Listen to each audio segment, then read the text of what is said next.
கார்த்திகா, அப்பா கூப்பிடுறாரு, கீழே இறங்கி வரியா இல்லையா? அம்மாவின் குரல் எத்தனையாவது முறையாக அவளை அதட்டி அழைத்தது என்று நினைக்கவில்லை. கார்த்திகா இருட்டுக்குள் முழங்கால் கட்டியபடி அந்த குரலை லட்சியம் செய்யாமல் அமர்ந்திருந்தாள். ஏண்டி, காதுல விழுதா இல்லையா நான் கூப்பிடுறது? அம்மா படபடவென கதவை எரிச்சலுடன் தட்டினாள். நான் வரமாட்டம்மா, எனக்கு பிடிக்கல, அவங்கள போ சொல்லு. சற்று பொறுத்து பதில் சொன்னாள் அவள். வெளியே வா கார்த்திகா, உங்க அப்பா முடிவு செஞ்சா செஞ்சதுதான். அவர் குணம் தெரியாத மாதிரி இல்ல பேசுற. 4 பேருக்கு முன்ன அவரை அவமானப்படுத்தணும்னு எண்ணமா? நானா கொண்டு பொறுமையா பேசிட்டு இருக்கேன். இதே உங்க அப்பாவா இருந்தா கதவை உடைச்சி உன்னை இழுத்து போட்டு மிதிச்சு இழுத்துட்டு போயிடுவாரு. கார்த்திகா உதட்டை கடித்து அழுகையை அடக்க முயன்றால் முடியவில்லை, பொங்கியது. தெரிந்தோ தெரியாமலோ இந்த வீட்டில் பிறந்தாகிவிட்டது. பெண்களை மதிக்க தெரியாத மனிதர்கள் இவர்கள். சின்ன வட்டம் போட்டு அதற்குள் அவளை சிறை வைத்து அலங்கரித்து தான் மட்டும் அழகு பார்க்கும் கூட்டம். அவள் என்னதான் முரண்டு பிடித்தாலும் அவர்களின் முடிவிலிருந்து தப்பிக்க முடியாது. நேரிடையான எதிர்ப்பினால் இவர்களை வெற்றி கொள்ள இயலாது.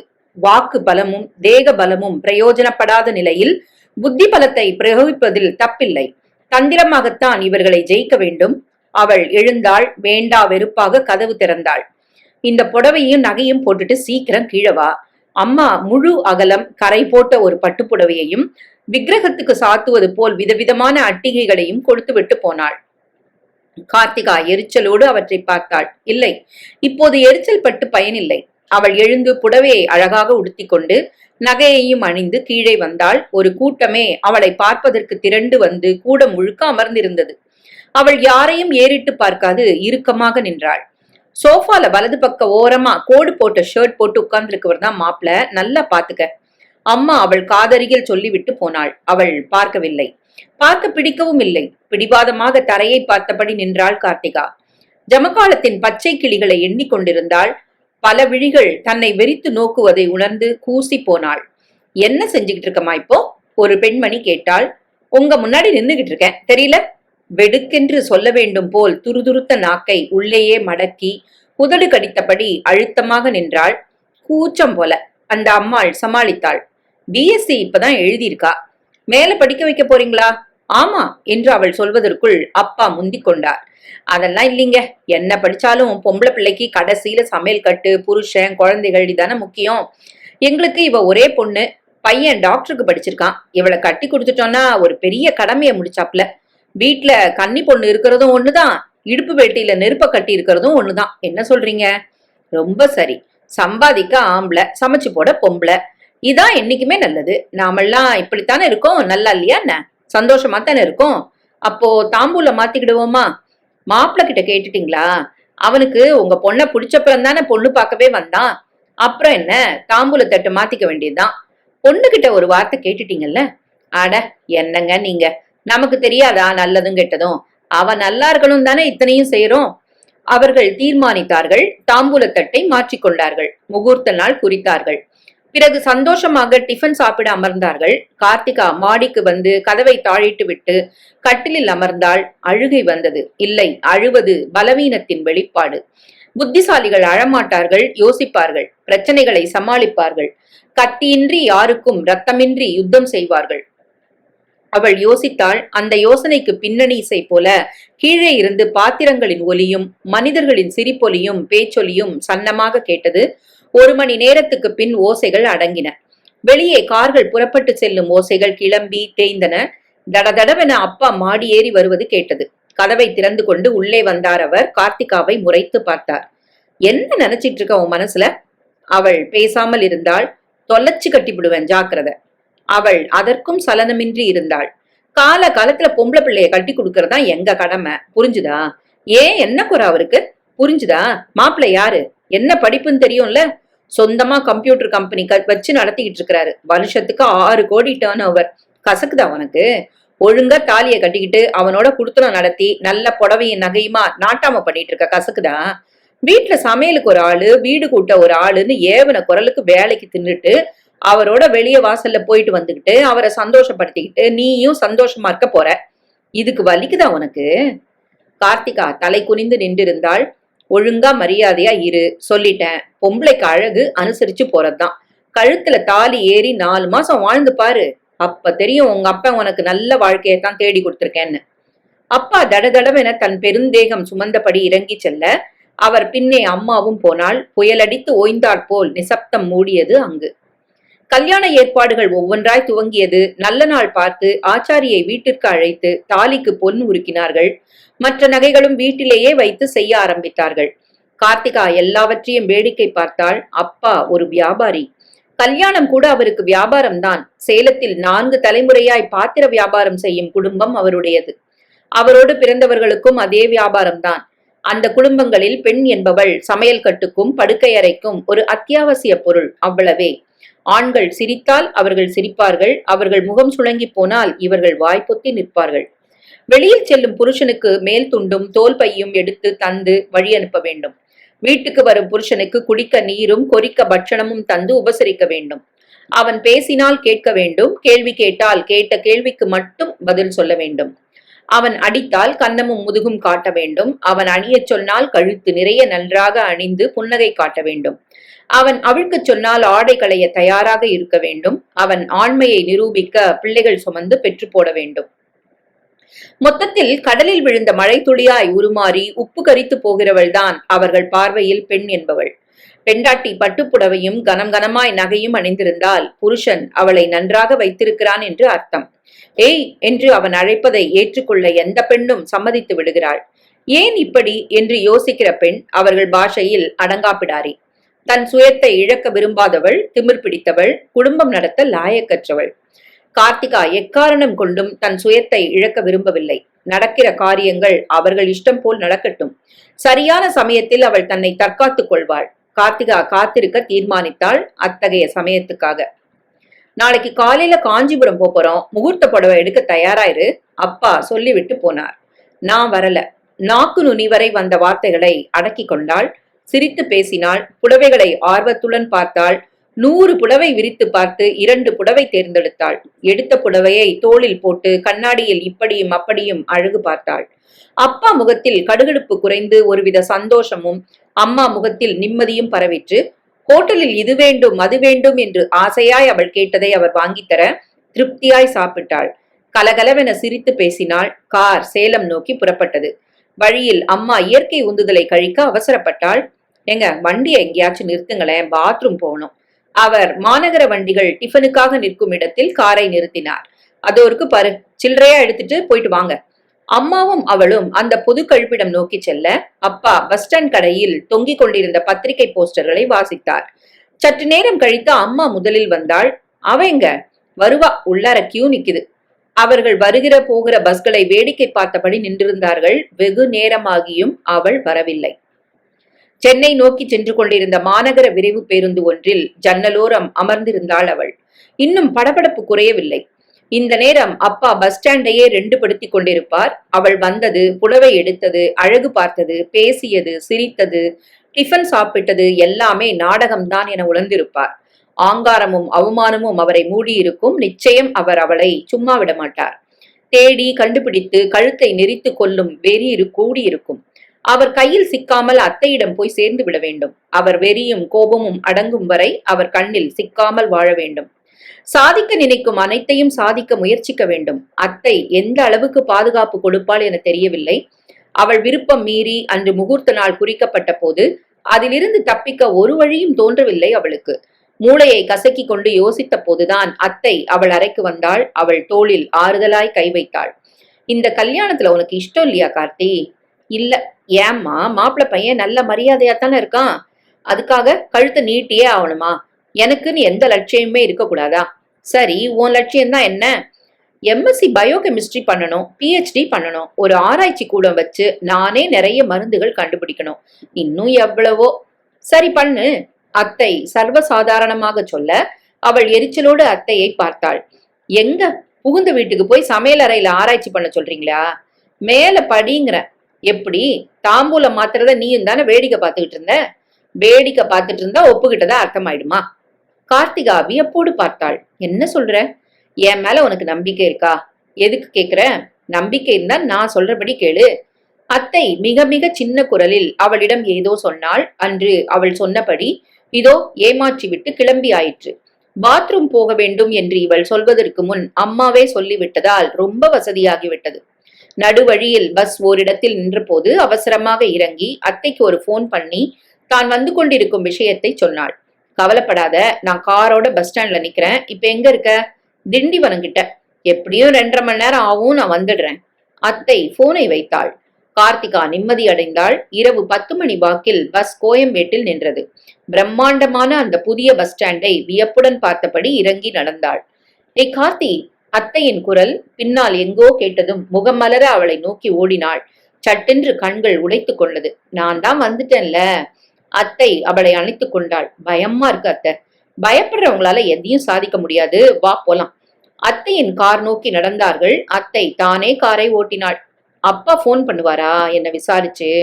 மாட்டாரு. தாம் பொண்ணை காணும், அங்க வந்தாளான்னு கேட்டா அவர் கௌரவம் என்ன வருது? காணாம போனது கல்யாண பொண்ணாச்சே, வெளியே சொல்லாமத்தான் தேடுவாரு. ஒருவேளை நேராவே வந்து இருக்கியா இல்லையான்னு நோட்டம் பார்த்தாலும் பார்க்கலாம். கார்த்திகாவின் முகத்தில் பயம் பரவியது. கவலைப்படாத, அப்படியே வந்தாலும் அவர் ஏமாந்துதான் போவாரு. உன்னை அவர் கண்ணில் காட்டினா தானே. அத்தை சிரித்தாள். திருவான்மியூர் கடற்கரையோரம் அத்தையின் வீடு அழகாக இருந்தது. ஜிலு ஜிலுவென காற்று. வீட்டை சுற்றி தென்னை மரங்கள், வாசல் அருகில் கொப்பும் கிளையுமாய் படர்ந்திருந்த வேப்பமரம். பின்புற பால்கனியில் இருந்து பார்த்தால் அலையடிக்கும் கடல் காட்சிகள் என்று ரம்மியமாக இருந்தது. இவ்ளோ பெரிய வீட்டுல தனியாவா இருக்க நீ? பயமா இல்ல? அதான் துணைக்கு நீ வந்துட்டிய. இருந்தாலும் நான் இங்க தனியா இல்ல. வேற யார் இருக்காங்க வீட்டுல? மாடியில ஒரு பெரிய லைப்ரரி இருக்கு. லட்சக்கணக்கில் வகை வகையான புத்தகங்கள் இருக்கு. பழங்கால ஓலைச்சுவடியில் ஆரம்பிச்சு லேட்டஸ்ட் எலக்ட்ரானிக் சம்பந்தமான புஸ்தகம் வரைக்கும் இருக்கு. எல்லாம் என்னோட கலெக்ஷன்ஸ். தப்பு, என்னோட குழந்தைகள்னு சொல்லணும். ஆய்வுக்காக இங்க நிறைய பேர் வருவாங்க. இங்கே தங்கி ஆய்வு செய்யற மாணவர்களும் எழுத்தாளர்களும் கூட உண்டு. அவங்களுக்காக மாடியில 4-5 ரூம்ஸ் கட்டி இருக்கு. அவங்களுக்கு சாப்பாடு, டிஃபன், காஃபி எல்லாமே இங்கதான். எல்லாமே இலவசம்தான். இது ஒரு ஆத்ம திருப்திக்கு தான். 4 பேருக்கு நம்மளால ஆன அணில் உதவிதான். ஆனா எவ்வளவு சந்தோஷம் கிடைக்குதுங்கிற. இப்ப கூட வீட்டுல 3 ஸ்டூடெண்ட்ஸ் தங்கி இருக்காங்க. கார்த்திகா வியப்போடு பார்த்தாள். இதெல்லாம் பத்தி ஒரு தரம் கூட நீ சொன்னதில்லையே. யாரும் கேட்டதில்ல, நானும் சொன்னதில்ல. எங்க நீ வர கேக்குறதுக்கு? ஏதாவது விசேஷம்னு வந்தா தானே நீ சேலம் பக்கம் வர. அப்பவும் என்ன இங்க அனுப்புனதில்ல அப்பாவும். உங்க அப்பாவுக்கும் எனக்கும் அவ்வளவுதான் ஒட்டுதல். ஏன் அத்தை? இன்னைக்கு நீ, அன்னைக்கு நான். அத்தை ஏதோ யோசித்தபடி சொல்ல கார்த்திகா புரியாமல் அவளை பார்த்தாள். விவரமாத்தான் சொல்ல என்னன்னு. நீ முதல்ல குளிச்சுட்டு வா, டிஃபனை சூடு பண்றேன், சாப்பிடு. கதை எங்க போகுது? அத்தை அவளை குளிக்க அனுப்பினாள். அவளுக்கு வேண்டிய மாற்றுடைகளை எடுத்து கொடுத்தாள். எனக்குன்னே தச்சா மாதிரி இருக்கு. யாருது இது? ஸ்வப்னான்னு இங்க தங்கி இருக்கிற ஒரு பொண்ணோடது. நாளைக்கு போய் உனக்கு வேணுங்கிற ட்ரெஸ்ஸை வாங்கிட்டு வந்துடலாம். என்னால உனக்கு ரொம்ப கஷ்டம் இல்ல? ஆமா, ரொம்ப ரொம்ப. அத்தை சிரித்தபடி அவளுக்கு டிஃபன் எடுத்து வந்தாள். இரவு அத்தையுடன் தான் படுத்தாள். ஏதோ சொல்றேன் நீ. என்ன கதை? ஆமா, பெரிய கதை தான். அத்தை பெருமூச்சு விட்டாள். உன் வயசுதான் எனக்கு அப்போ. நீயாவது பட்டப்படிப்பு முடிச்சிருக்கியே. நான் ஸ்கூல் ஃபைனல் தான் முடிச்சிருந்தேன். டாக்டர் ஆகணும்னு ஒரு வெறியே இருந்துச்சு. ஆனா படிச்சது போதும்னு நிறுத்திட்டு கல்யாணம் பண்ணி வைக்க ரெடி ஆயிட்டாங்க. எவ்வளவோ கெஞ்சின. பொட்ட கழுத, கரண்டி பிடிக்க வேண்டிய பொம்பளை, ஸ்டெத்தஸ்கோப் பிடிக்கிறதான்னு இளக்காரமா சிரிச்சாங்க. 17 வயசு வித்தியாசம். வெங்கல பானை ஆட்டம் ஒரு உருவம்.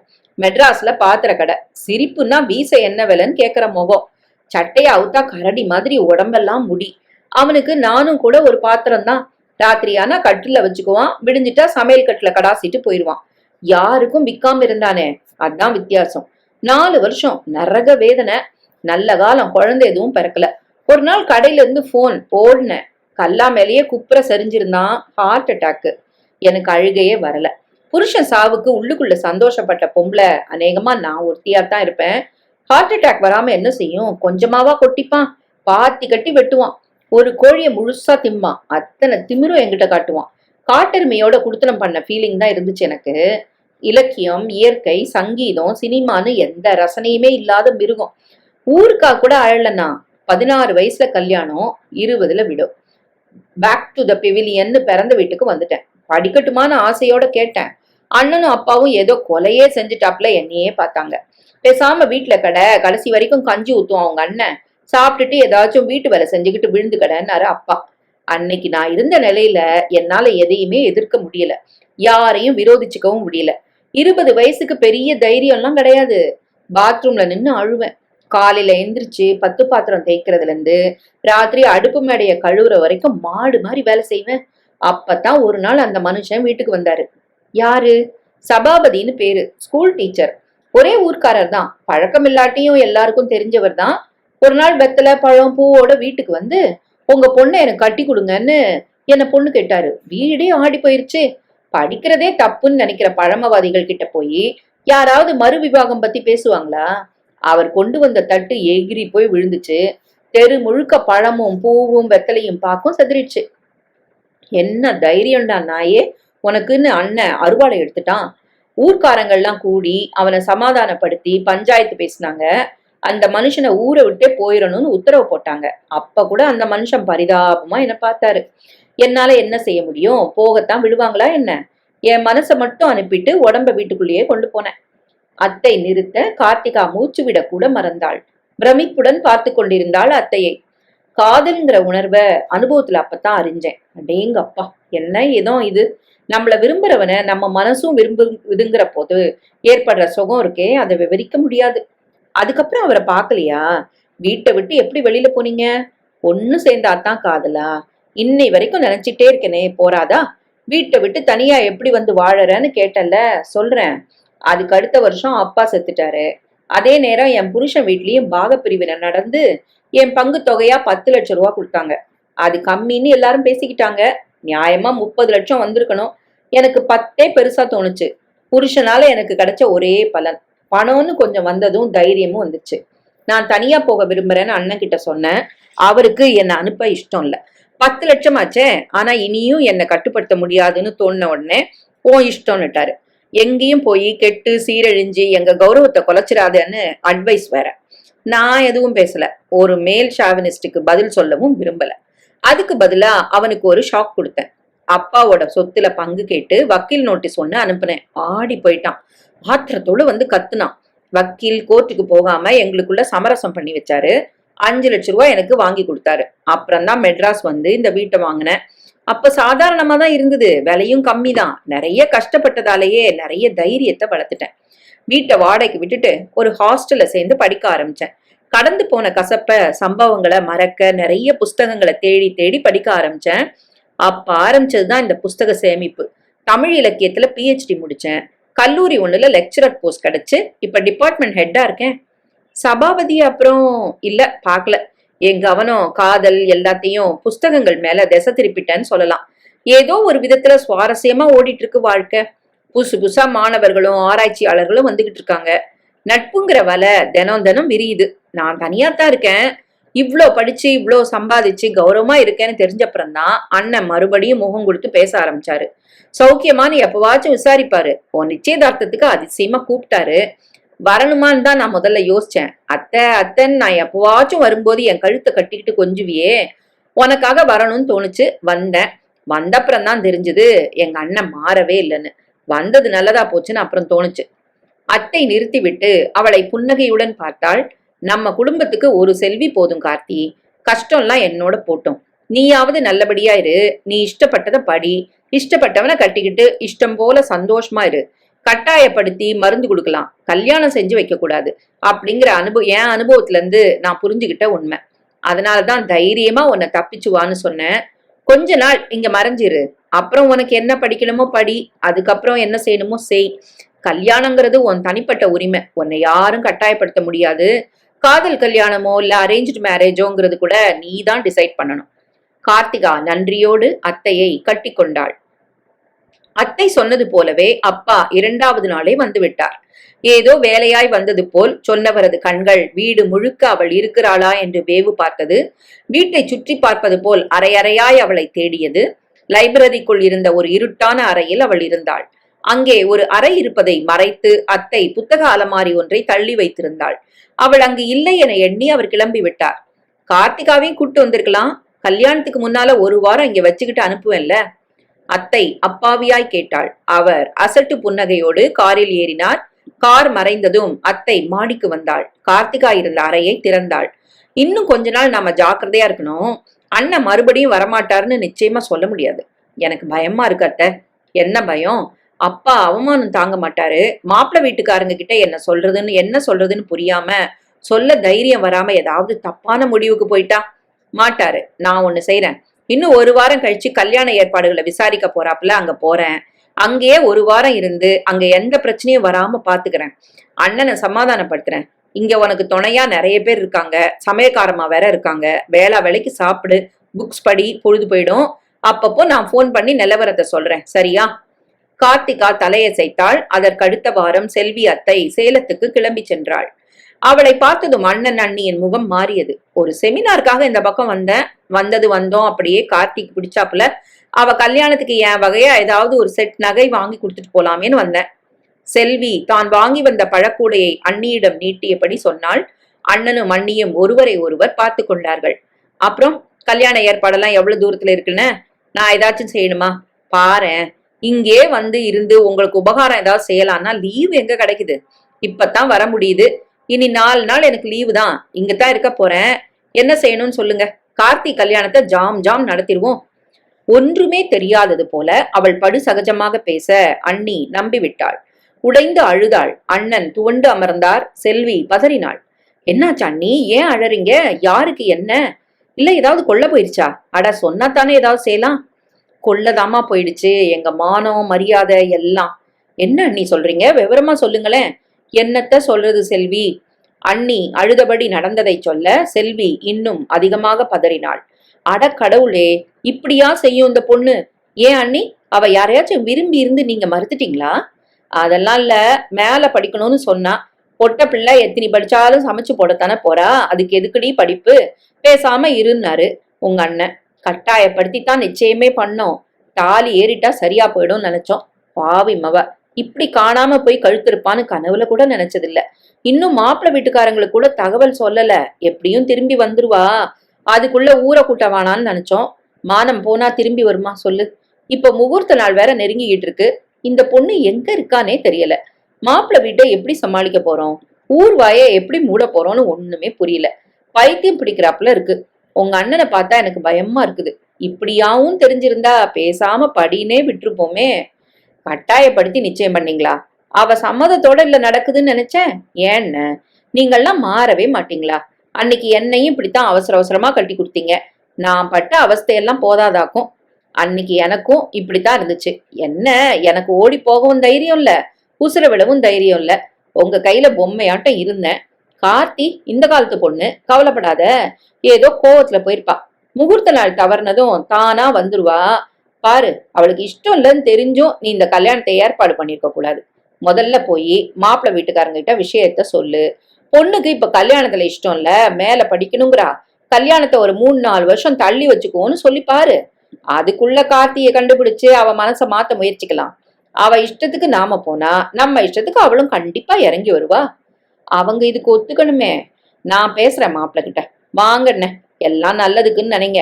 எந்த காரணம் கொண்டும் பொண்ணு காணாம போயிடுச்சுன்னு மட்டும் சொல்லிடாதீங்க. மிச்சத்தை நான் பாத்துக்கிறேன். கிளம்புங்க. செல்வி அவரை சமாதானப்படுத்தி தைரியமூட்டி அழைத்து கொண்டு கிளம்பினாள். தயங்கி தயங்கி அவர் விஷயத்தை சொன்னதும் மாப்பிள்ளை வீடு முகம் சுருங்கியது. எங்களை என்ன கேன பசங்க நான் நினைச்சிட்டீங்க? சம்மந்தி எகிரினார். எப்ப வந்து சொல்றீங்க? கல்யாணத்தை நிறுத்த சொல்லி ஊர் முழுக்க பத்திரிகையை வச்சு கூப்பிட்டாச்சு. இப்பதான் மேல படிக்கணும்னு தோணுதாமா உங்க பொண்ணுக்கு? ஏங்க, பொண்ணு சொன்னா உங்களுக்கு எங்க போச்சு புத்தி? இல்லைங்க, அண்ணன் ஆன வரைக்கும் அவளுக்கு புத்தி சொல்லி பார்த்தாரு. ஆனா அவ குழந்தை மாதிரி அழுவுறா.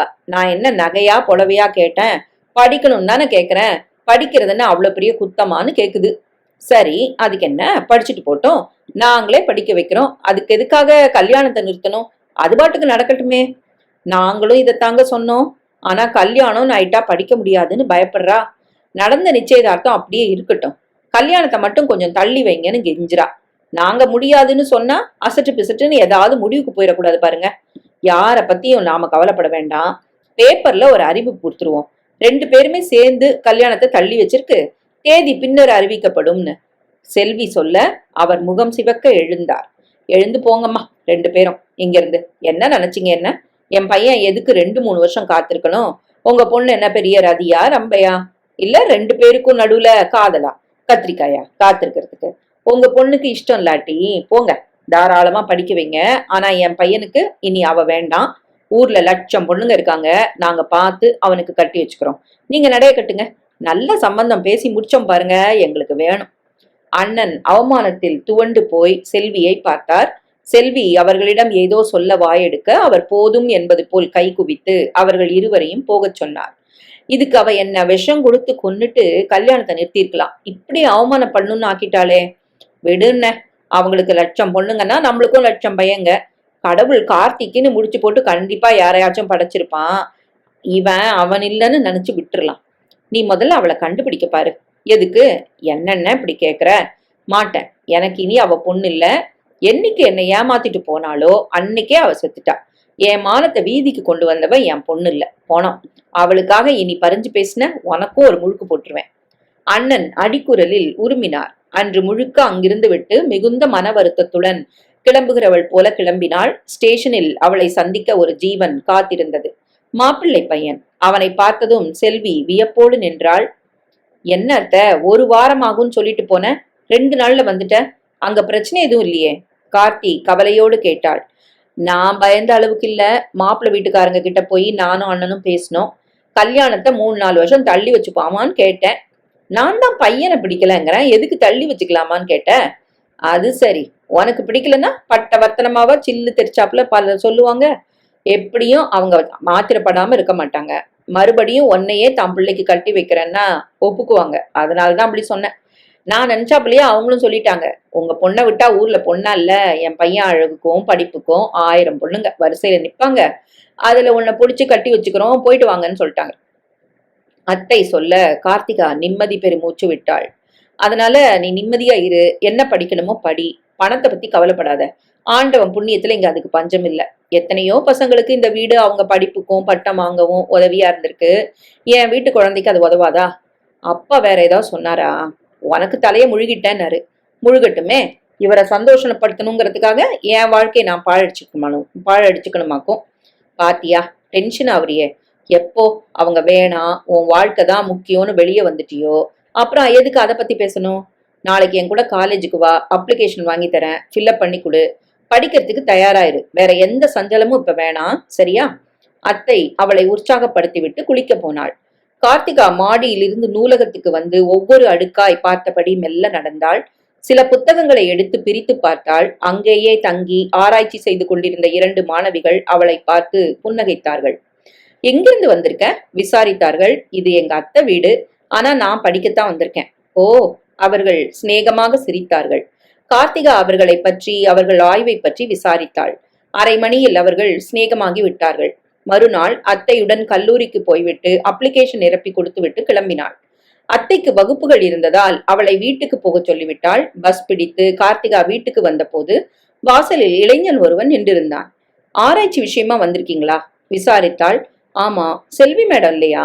காலேஜுக்கு போயிருக்காங்க, 4 மணிக்கு வந்துருவாங்க. அப்புறம் வந்து பாக்குறீங்களா, இல்ல வெயிட் பண்ண முடியும்னா உள்ள வந்து உட்காருங்க. நான் ஏற்கனவே இங்க 4 நாள் தங்கி ரிசர்ச் பண்ணிருக்கேன். லைப்ரரியில புக்ஸ் பாத்துக்கிட்டு இருக்கேனே, டைம் போயிடும். அப்படியா, அப்ப போய் பாத்துக்கிட்டு இருங்க.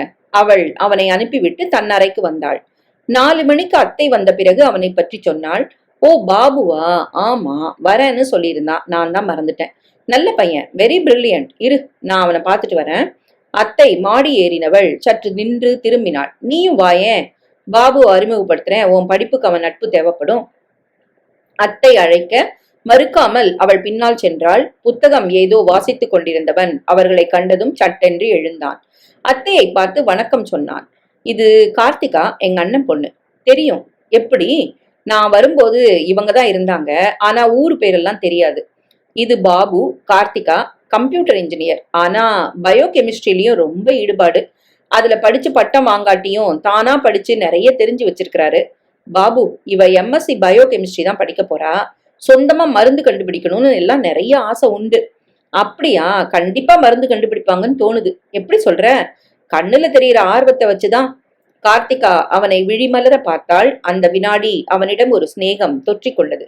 இந்த முறை எவ்வளவு நாள் பாபு இருப்ப? உன் ரிசர்ச் எதை பத்தி?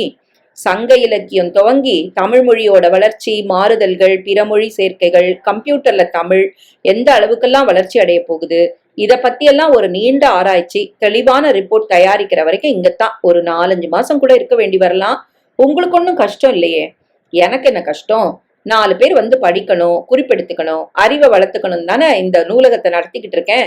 மாடியில 2வது ரூம்ல நீ தங்கிக்கலாம் பாபு. நைட் டின்னருக்கு டைனிங் டேபிளுக்கு வந்துரு, எல்லாரும் பேசிக்கிட்டே சாப்பிடலாம். கண்டிப்பா.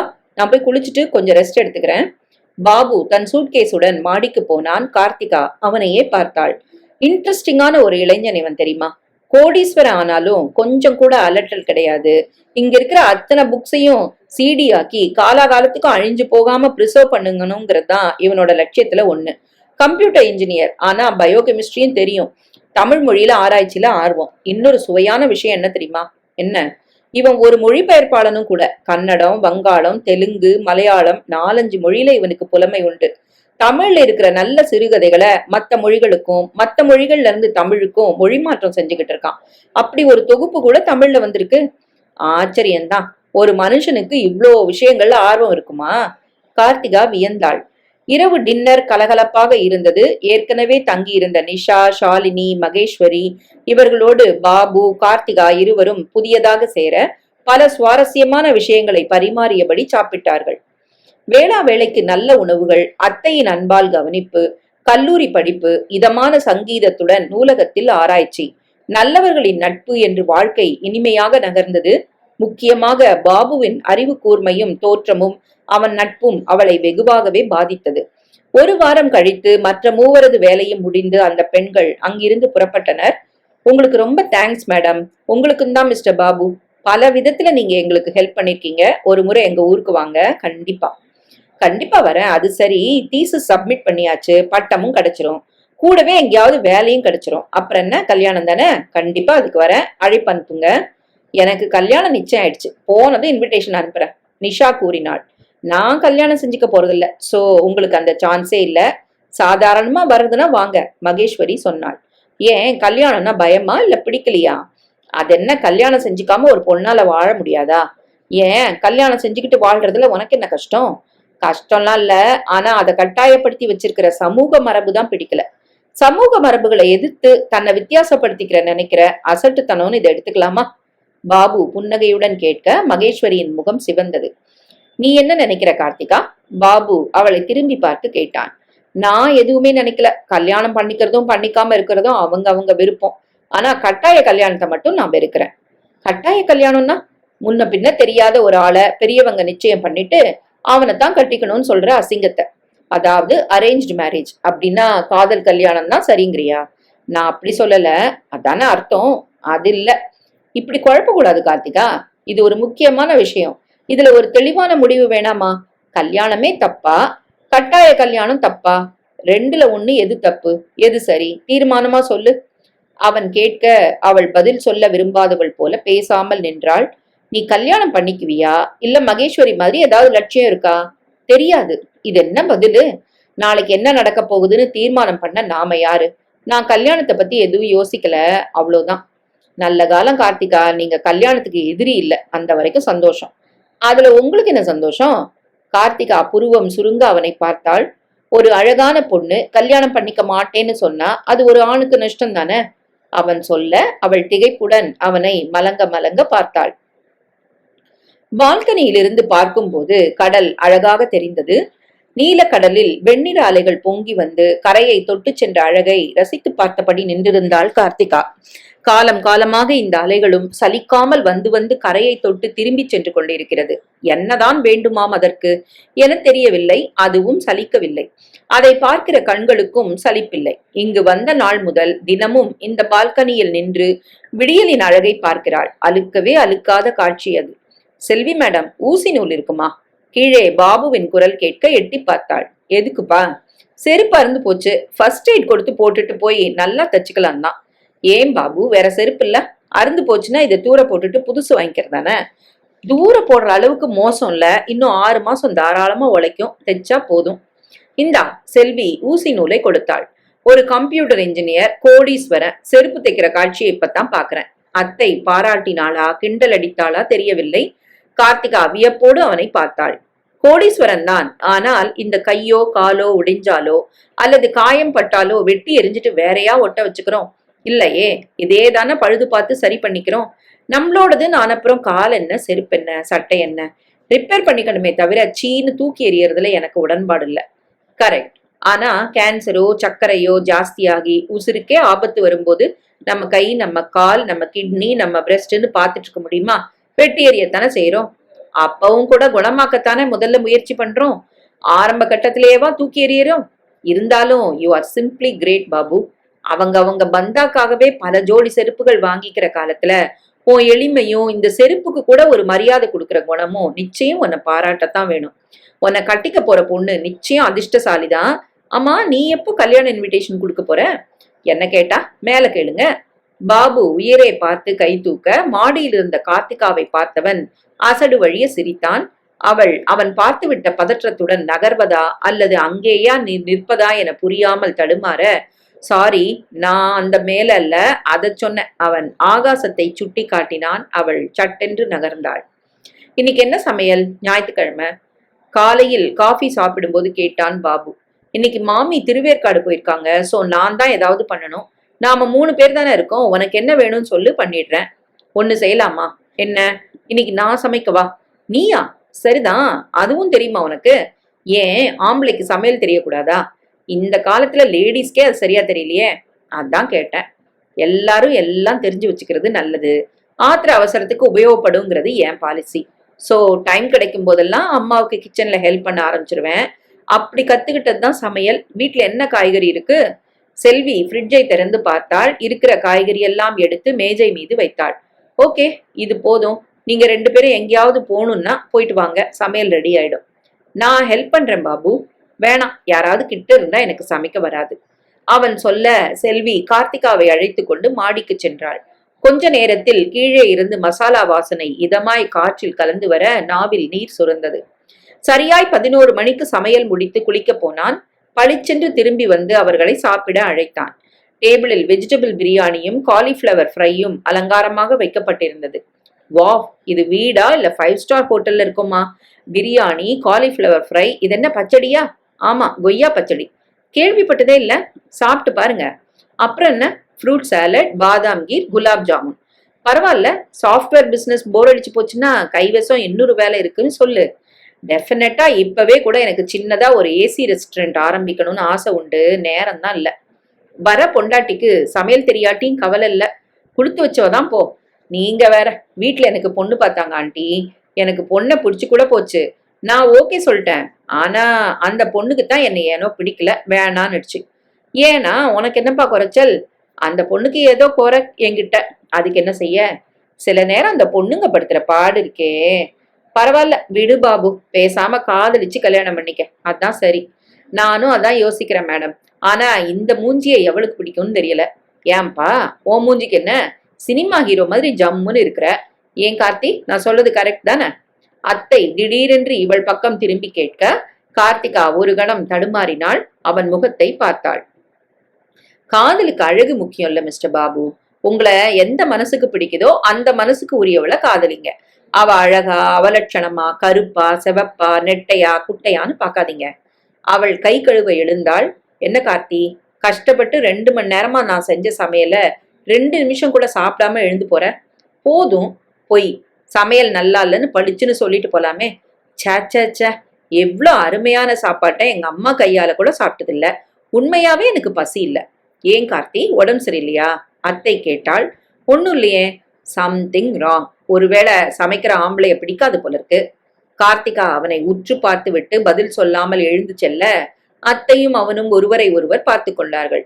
அதற்கடுத்து ஞாயிற்றுக்கிழமையும் மாமி திருவேற்காடு செல்ல அத்தையும் அவளோடு சென்று விட்டாள். இன்னைக்கு நீ சமையல் பண்றியா கார்த்தி? சிம்பிளா ஒரு ரசம் வச்சு துவையல் அரைச்சா கூட போதும். போயிட்டு வாங்க, சமைச்சிடுறேன். அத்தையின் கார் பெட்ரோல் வாசத்துடன் புறப்பட்டு போனதும் கார்த்திகா சமையல் கட்டுக்கு வந்தாள். அத்தை இல்லையா? ஒரு கப் காஃபி கிடைக்குமா? அரைவாசலில் பாபுவின் குரல் கேட்டு திரும்பினாள். 5 நிமிடத்தில் காஃபி கலந்து நீட்டினாள். அவன் டேபிளில் அமர்ந்து குடித்தான். காலி டம்ளரை கீழே வைத்தான். சரியா இருந்துச்சா? பால் டிகாக்ஷன் எல்லாம் கரெக்டா தான் இருந்துச்சு. ஒரு விஷயம்தான் விட்டு போச்சு, சக்கரை. அவள் நாக்கை கடித்து கொண்டு ஐயோ என்பது போல அவனை பார்த்தாள். கேட்டிருக்கலாமே. இட்ஸ் ஓகே, அது கூட ஒரு டேஸ்ட் தான், கசப்பும் சுவதான. அப்போ லஞ்சுக்கு தக்காளி சூப்புக்கு பதிலா பாவக்காய் சூப் பண்ணிடவா? ஒய் நாட் பண்ண. ஆனா ஒரு ரிக்வெஸ்ட். என்ன? சாம்பார்ல உப்பும் காரமும் போடுறதுக்கு பதிலா வெல்லமும் தேங்காய் பாலும் விட்டு ஸ்வீட்டா பண்ணிடு. அவள் பக்கென்று சிரித்தாள். நான் வெளியே போறேன், உனக்கு ஏதாவது காய்கறி வேணுமா? கத்திரிக்காய் வேணும், அப்படியே கொஞ்சம் பட்டர். சரி, வாங்கிட்டு வந்துடுறேன். அவன் ஷர்ட் அணிந்து வெளியில் சென்றான். 10 நிமிடத்தில் வேக வேகமாய் உள்ளே வந்தான். கார்த்திகா, கிளம்பு. எங்க? கிளம்பு சொல்றேன். அவன் அவசரப்படுத்த அவள் எதுவும் புரியாமல் கிளம்பினாள். அவன் கதவை பூட்டினான். எதிர்ப்பட்ட ஆட்டோவை நிறுத்தினான். அவளை ஹோட்டல் ஒன்றில் உட்கார வைத்து டிஃபனுக்கு ஆர்டர் பண்ணினான். எனக்கு எதுவும் புரியல, என்னாச்சு உங்களுக்கு? அவன் புன்னகைத்தான். எதுக்காக திடுதிப்புன்னு இப்படி கூட்டிட்டு வந்துட்டீங்க? இதெல்லாம் எனக்கு பிடிக்கல, நான் போறேன். அவள் எழுந்து கொள்ள அவன் சட்டென்று அவள் கையை பிடித்து உட்கார வைத்தான். சாரி என்றான். போறதுன்னா போ, ஆனா வீட்டு வாசல்ல உங்க அப்பாவும் அம்மாவும் இருப்பாங்க, பரவாயில்லையா? அவள் அதிர்ச்சியோடு பார்த்தாள். காய்கறி வாங்க போனேன் இல்லையா, அங்க பழம் வாங்கிட்டு இருந்தாங்க அவங்க. நேரா நம்ம வீட்டுக்கு தான் வரப்போறாங்கன்னு தோணுச்சு, அதான் வீட்டை பூட்டிட்டு கிளம்பிட்டேன். தப்பா? அவள் துவண்டு போய் அமர்ந்தாள். நீ இங்கே இரு, நான் போய் அவங்க கிளம்பிட்டாங்களா இருக்காங்களான்னு பாத்துட்டு வரேன். அவன் வெளியில் சென்றான். 10 நிமிடத்தில் திரும்பி வந்தான். அவங்க அங்கே உட்கார்ந்துருக்காங்க கார்த்தி. நாம இப்படியே ஊரை சுத்த வேண்டியதுதான். கிளம்பு, அத்தை வந்துட்டாங்கன்னா சமாளிச்சுக்குவாங்க. நாம எங்க போறது? மகாபலிபுரம் வரைக்கும் போயிட்டு வருவோமே, போயிட்டு திரும்ப எப்படியும் 4 மணி ஆயிடும், அதுக்குள்ள அத்தை வந்துருவாங்க. அவள் மறுக்கவில்லை. அவன் ஒரு கால் டாக்ஸி எடுத்துக்கொண்டான். டாக்ஸி கடற்கரை சாலையில் விரைந்தது. சவுக்கு தோப்புகளும் சாலையோர மரங்களும் பின்னோக்கி விரைய காற்று ஜிலீரென்று முகத்தில் மோதியது. இப்படி ஒரு திடீர் பயணம் இன்றைக்கு இருக்கும் என்று நினைத்து கூட பார்க்கவில்லை அவள். அப்பாவை நினைத்து தேகம் நடுங்கியது. தான் செய்தது சரியா தப்பா என்ற கேள்வி எழுந்தது. எந்த தைரியத்தில் பெற்றவர்களை உதற துணிந்தோம்? எத்தனை நாள் அத்தையுடன் இருக்க முடியும்? என்றைக்காவது ஒரு நாள் அப்பாவிடம் போய்விடு என்று சொன்னால் அப்பா உள்ளே ஏற்றுவாரா அவளை? அப்படியானால் என்ன செய்ய போகிறாள்? ஏன் எதற்கு கவலைப்பட வேண்டும்? இந்த உலகத்தில் பிழைக்க வழி இல்லையா என்ன? படிப்பு முடிந்ததும் கண்டிப்பாக ஏதாவது வேலை கிடைக்கும். அதை வைத்துக்கொண்டு அவள் தன் லட்சியங்கள் ஒவ்வொன்றாய் அடைவாள். நிச்சயமாக ஒரு மருந்து கம்பெனி துவங்குவாள். அதில் அவள் கண்டுபிடித்த மருந்துகளும் இருக்கும். அந்த கண்டுபிடிப்புகளுக்காக இந்த அரசாங்கமே அவளை கௌரவிக்கும். என்ன யோசனை? அவன் கேட்க சட்டென கலைந்து திரும்பினாள். ஒன்னும் இல்ல, செல்வி மேடம் உன்னை பத்தி எல்லா விஷயமும் சொன்னாங்க. உங்க அப்பாவோட போட்டோவையும் அவங்க தான் காட்டினாங்க. திடுதுப்புன்னு அவர் வந்தா நான் அடையாளம் தெரிஞ்சுக்கத்தான் காட்டுறதா சொன்னாங்க. ஒருவேளை அப்படி வந்தா உன்னை அவர் கண்ணில் படாம காப்பாத்தணும்னு சொன்னதும் அவங்கதான். என் கவலையெல்லாம் முன்ன பின்ன தெரியாத அதிக பழக்கமில்லாத என்னை நம்பி நீ வருவியாங்கிறது தான். பட் நீ என்னை நம்பி வந்ததுக்கு நன்றி. அவன் சொன்ன பிறகுதான் அவளுக்கே அது உரைத்தது. அதானே, இவன் யார் என்று இவனை நம்பி தன்னந்தனியாக மகாபலிபுரம் வரை செல்கிறோம். அப்பாவை பற்றின பயத்தில் இதை பற்றி யோசிக்கவில்லை என்றாலும் இப்போது யோசித்ததும் அவளுக்கு நெஞ்சு படபடக்க ஆரம்பித்தது. வண்டியை திருப்ப சொல்லுங்க பாபு. என்னாச்சு? நான் என் ஃப்ரெண்டு வீட்டுல எங்கேயாவது இருந்துட்டு சாயங்காலம் வரேன். ஏன் கார்த்தி, நான் நன்றி சொன்னதும் தான் உனக்கு என்னோட வரது தப்புன்னு தோணுதா? இல்ல என் மேல நம்பிக்கை இல்லையா? அதெல்லாம் இல்ல. அப்புறம் ஏன்? எனக்கு பிடிக்கல. அவன் சட்டென்று அவள் கையை பிடித்தபடி சின்ன குரலில் சொன்னான். ப்ளீஸ் கார்த்தி, டிரைவர் எதிரில் என்னை அசிங்கப்படுத்தாத. உன்னை நான் கடத்திட்டு போறதா நினைச்சுக்க போறான். அவள் தவிப்போடு தன் கையை விடுவித்துக் கொண்டு ஜன்னலோரம் ஒதுங்கி அமர்ந்து முகத்தை திருப்பிக் கொண்டாள். கோல்டன் பீச்சில் டாக்ஸியை நிறுத்தச் சொன்னான். டிரைவருக்கு பணம் கொடுத்து டிஃபன் சாப்பிட சொல்லிவிட்டு உள்ளே சென்றார்கள். ஒரு அமைதியான இடத்தில் கடற்கரையை பார்த்தபடி உட்கார்ந்தான். அவளையும் உட்காரச் சொன்னான். உன்னை என்னால புரிஞ்சுக்கவே முடியல கார்த்திகா. உனக்கு யார் மேல வெறுப்பு? அப்பா மேலையா? ஆண்கள் மேலையா? இல்ல இந்த கல்யாணம் காட்சிங்கிற சமூக சடங்குகள் மேலையா? ஒருவேளை உன்னை பொண்ணு பார்த்துட்டு போன ஆண் நல்லவனா கூட இருக்கலாம் இல்லையா? அவனோட ஒரு வார்த்தை பேசியிருக்கலாமே நீ. அவன்கிட்ட உன் ஆசைகள் லட்சியங்கள் எல்லாத்தையும் சொல்லியிருக்கலாமே. அவன் நல்லவனா கெட்டவனான்னு கூட தெரியாம என் கல்யாணத்தை வேண்டான்னு சொல்லிட்ட. யாரு பேச விட்டாங்க? ஒருத்தன் உருவத்தையும் முகத்தையும் மட்டும் பார்த்தா அவன் நல்லவனா நம்பிக்கையானவனான்னு தெரிஞ்சிருமா? அவங்க அப்படித்தான் பாத்துக்க சொன்னாங்க. மாப்பிள்ளைய பாத்துக்கன்னா எப்படி பார்க்க முடியும்? பார்த்துட்டு வாங்க, இது என்ன பஞ்சு மிட்டாயா? சாப்பிட காய்கறியில இருந்து கட்டுற புடவை வரைக்கும் நல்லா இருக்கா இல்லையான்னு தரம் பார்த்து வாங்குறவங்க கல்யாண விஷயத்துல மட்டும் நம்ம விருப்பத்துக்கு மதிப்பு கொடுக்க மாட்டாங்க. கழுத்தை நீட்டுனா நீட்டிடணும். பொட்ட கழுதைக்கு எதுக்கு படிப்பும் உத்தியோகமும்? உலகம் எவ்வளவுதான் வேகமா முன்னேறினாலும் கூட சில மனிதர்கள் தான் கண்ணை மூடிக்கிட்டு தான் வாழறதுதான் உலகம்னு காட்டு மிராண்டித்தனமா இருந்தா என்ன செய்ய? பெத்துட்டாங்கிறதுனாலேயே கொத்தடிமையா இருக்க முடியுமா என்ன? தனி மனித சுதந்திரத்துல தலையிட யாருக்கும் உரிமை இல்லை. அவன் எவ்வளவோ நெருங்கிய உறவா இருந்தாலும் வேணான்னு உறவை அறுத்துக்கிட்டு கிளம்பத்தான் தோணும். அதான் நான் செஞ்சேன். நான் என் அப்பா அம்மாவை வெறுக்கல, அவங்க போக்கத்தான் வெறுக்கிறேன். தன்னை போல ஒரு ஆணைத்தானே அவர் எனக்கு தேர்ந்தெடுத்திருப்பாரு. அதனாலேயே எனக்கு அவனை பிடிக்கல. சத்தியமா சொல்லணும்னா பொண்ணு பார்க்க என்னை இழுத்துட்டு போய் நிக்க வச்சப்போ கூட அவன் முகத்தை கூட நான் பார்க்கல. அவன் நல்லவனாவே இருந்தாலும் எனக்கு வேணாம். எப்பவும் பொண்ணுதான் காட்சி பொருளா இருக்கணுமா? ஆண் கால் மேல கால் போட்டுக்கிட்டு கம்பீரமா உட்காருவான். பொண்ணு பட்டு புடவையும் கனகனமா நகையும் தலை நிறைய பூவோட அவன் முன்னால தலை குனிஞ்சு நிக்கணும். ஐ ஹேட் திஸ் பிளடி சம்பிரதாயம். இது ஒழிஞ்சாதான் பொண்ணுக்கு உண்மையான மரியாதை கிடைக்கும். அவன் முகம் சிவக்க பொறிஞ்சு தள்ள அவன் புன்னகையோடு அவள் பேசுவதை கேட்டுக்கொண்டிருந்தான். சரி, அந்த சம்பிரதாயம் எப்படி இருக்கணும்னு நினைக்கிற? கேஷுவலா இருக்கலாம். ஒரு ரெஸ்டாரண்ட்ல காஃபி சாப்பிட போலாம். பரஸ்பரம் ஒருத்தரோட ஒருத்தர் பேசி புரிஞ்சுக்கலாம். ஒருத்தர் விருப்பம் இன்னொருத்தருக்கு அபத்தமாவோ ஒதுக்க முடியாட்டி நட்போட கை குலுக்கிட்டு ஒதுங்கிடலாம். சொல்ல போனா இது பெஸ்ட். புருஷன் கிடைக்கிறானோ இல்லையோ நிறைய ஃப்ரெண்ட்ஸ் கிடைக்க வாய்ப்பு இருக்கு. ஆண்களை பார்த்து அனாவசியமா பெண்கள் வெட்கப்பட்டு நெளியறதும் குறையும். அவன் சிரித்தான். அவள் சொல்வதை ஒப்புக்கொண்டான். அவளை மரியாதையுடன் பார்த்தான். காலம் மெதுவாத்தான் மாறும் கார்த்தி. ஒரு ராத்திரியில அதை மாத்திர முடியாது. சில பேர் ஒரு யுகம்னாலும் மாற மாட்டாங்க. எங்க அப்பா அந்த மாதிரிதான். பொண்ணுன்னா இப்படித்தான் இருக்கணும்னு சட்டம் எழுதி வட்டம் போடுற மனப்பான்மை ஊறி ஊறி வளர்ந்தவர். என் வீட்டுல எங்க அண்ணனுக்கு இருக்கிற மதிப்பும் சுதந்திரமும் எனக்கு கிடையாது. அப்படின்னா உங்க அண்ணன் யாரையாவது காதலிச்சு கூட்டிட்டு வந்தா உங்க அப்பா கல்யாணம் பண்ணி வைப்பாருன்னு நினைக்கிறியா? முதல்ல மறுத்தாலும் ஆம்பளை பிள்ளையாச்சே, பகச்சுக்கிட்டா கொல்லி போட வராம போயிடுவானோங்கிற பயத்துல பணிஞ்சு போனாலும் போவாரு. வெறுப்போடு சொன்னாள் அவள். சரி, அவரை விடு, உன் விஷயத்துக்கு வா. உன் இஷ்டப்படி படிக்க போற, சந்தோஷம். உன் லட்சியங்கள் எல்லாம் ஈடேற வாழ்த்துக்கள். என் கேள்வி என்னன்னா, அதுக்கப்புறம் கல்யாணம்னு ஒண்ணு செஞ்சுக்கிற எண்ணம் இருக்கா இல்லையா? எதுக்கு கேக்குறீங்க? அப்படி இருந்தா உன் கூட ஒரு நாள் காஃபி சாப்பிட வரலாமான்னு கேட்கத்தான். அவன் சொல்ல சட்டென்று நிமிர்ந்து அவனை பார்த்தாள். உடம்பு திடீரென்று சூடானாற் போல் இருக்க முகத்தை திருப்பிக் கொண்டாள். நான் ஏதாவது தப்பா கேட்டனா? இத கேட்கத்தான் இவ்வளவு தூரம் கூட்டிட்டு வந்தீங்களா? ஐயோ, சத்தியமா இல்ல. உன் ஐடியா நல்லா இருந்தது, சரின்னு பட்டுது. ஜஸ்ட் கேட்டேன். ஒத்து வந்தா உறவு, இல்லாட்டி ஃப்ரெண்ட்ஸ், அவ்வளவுதானே. அவன் சிரித்தபடி அவளை பார்க்க தடுமாறினாள் அவள். அவனை நேருக்கு நேர் பார்க்க முடியாமல் விழிகள் அலைபாய்ந்தன. போலாமா? எழுந்து விட்டாள். முரண்பாடுகள்ங்கிற வார்த்தைக்கு சரியான உதாரணம் நீதான். சிரித்தபடி சொன்னான் அவன். என்ன என்பது போல் பார்த்தாள் அவள். ஆணை பார்த்து பொண்ணு வெட்கப்பட்டு நெளியறது குறையணும்னு சொல்லிட்டு இப்ப நீயே என்னை பார்த்து இப்படி தடுமாறினா எப்படி? கண்கள் சிரிக்க அவன் அவளை உற்று பார்க்க இன்னும் அதிகமாய் தடுமாறினாள் அவள். அவன் பளிச்சென்று இப்படி கேட்டுவிட்ட அதிர்ச்சியும் பரவியது முகத்தில். மாட்டிக்கொண்டு விட்ட குற்றவாளி போல் பதறி ஒதுங்கி அவனை பார்க்க முடியாமல் நடந்தாள்.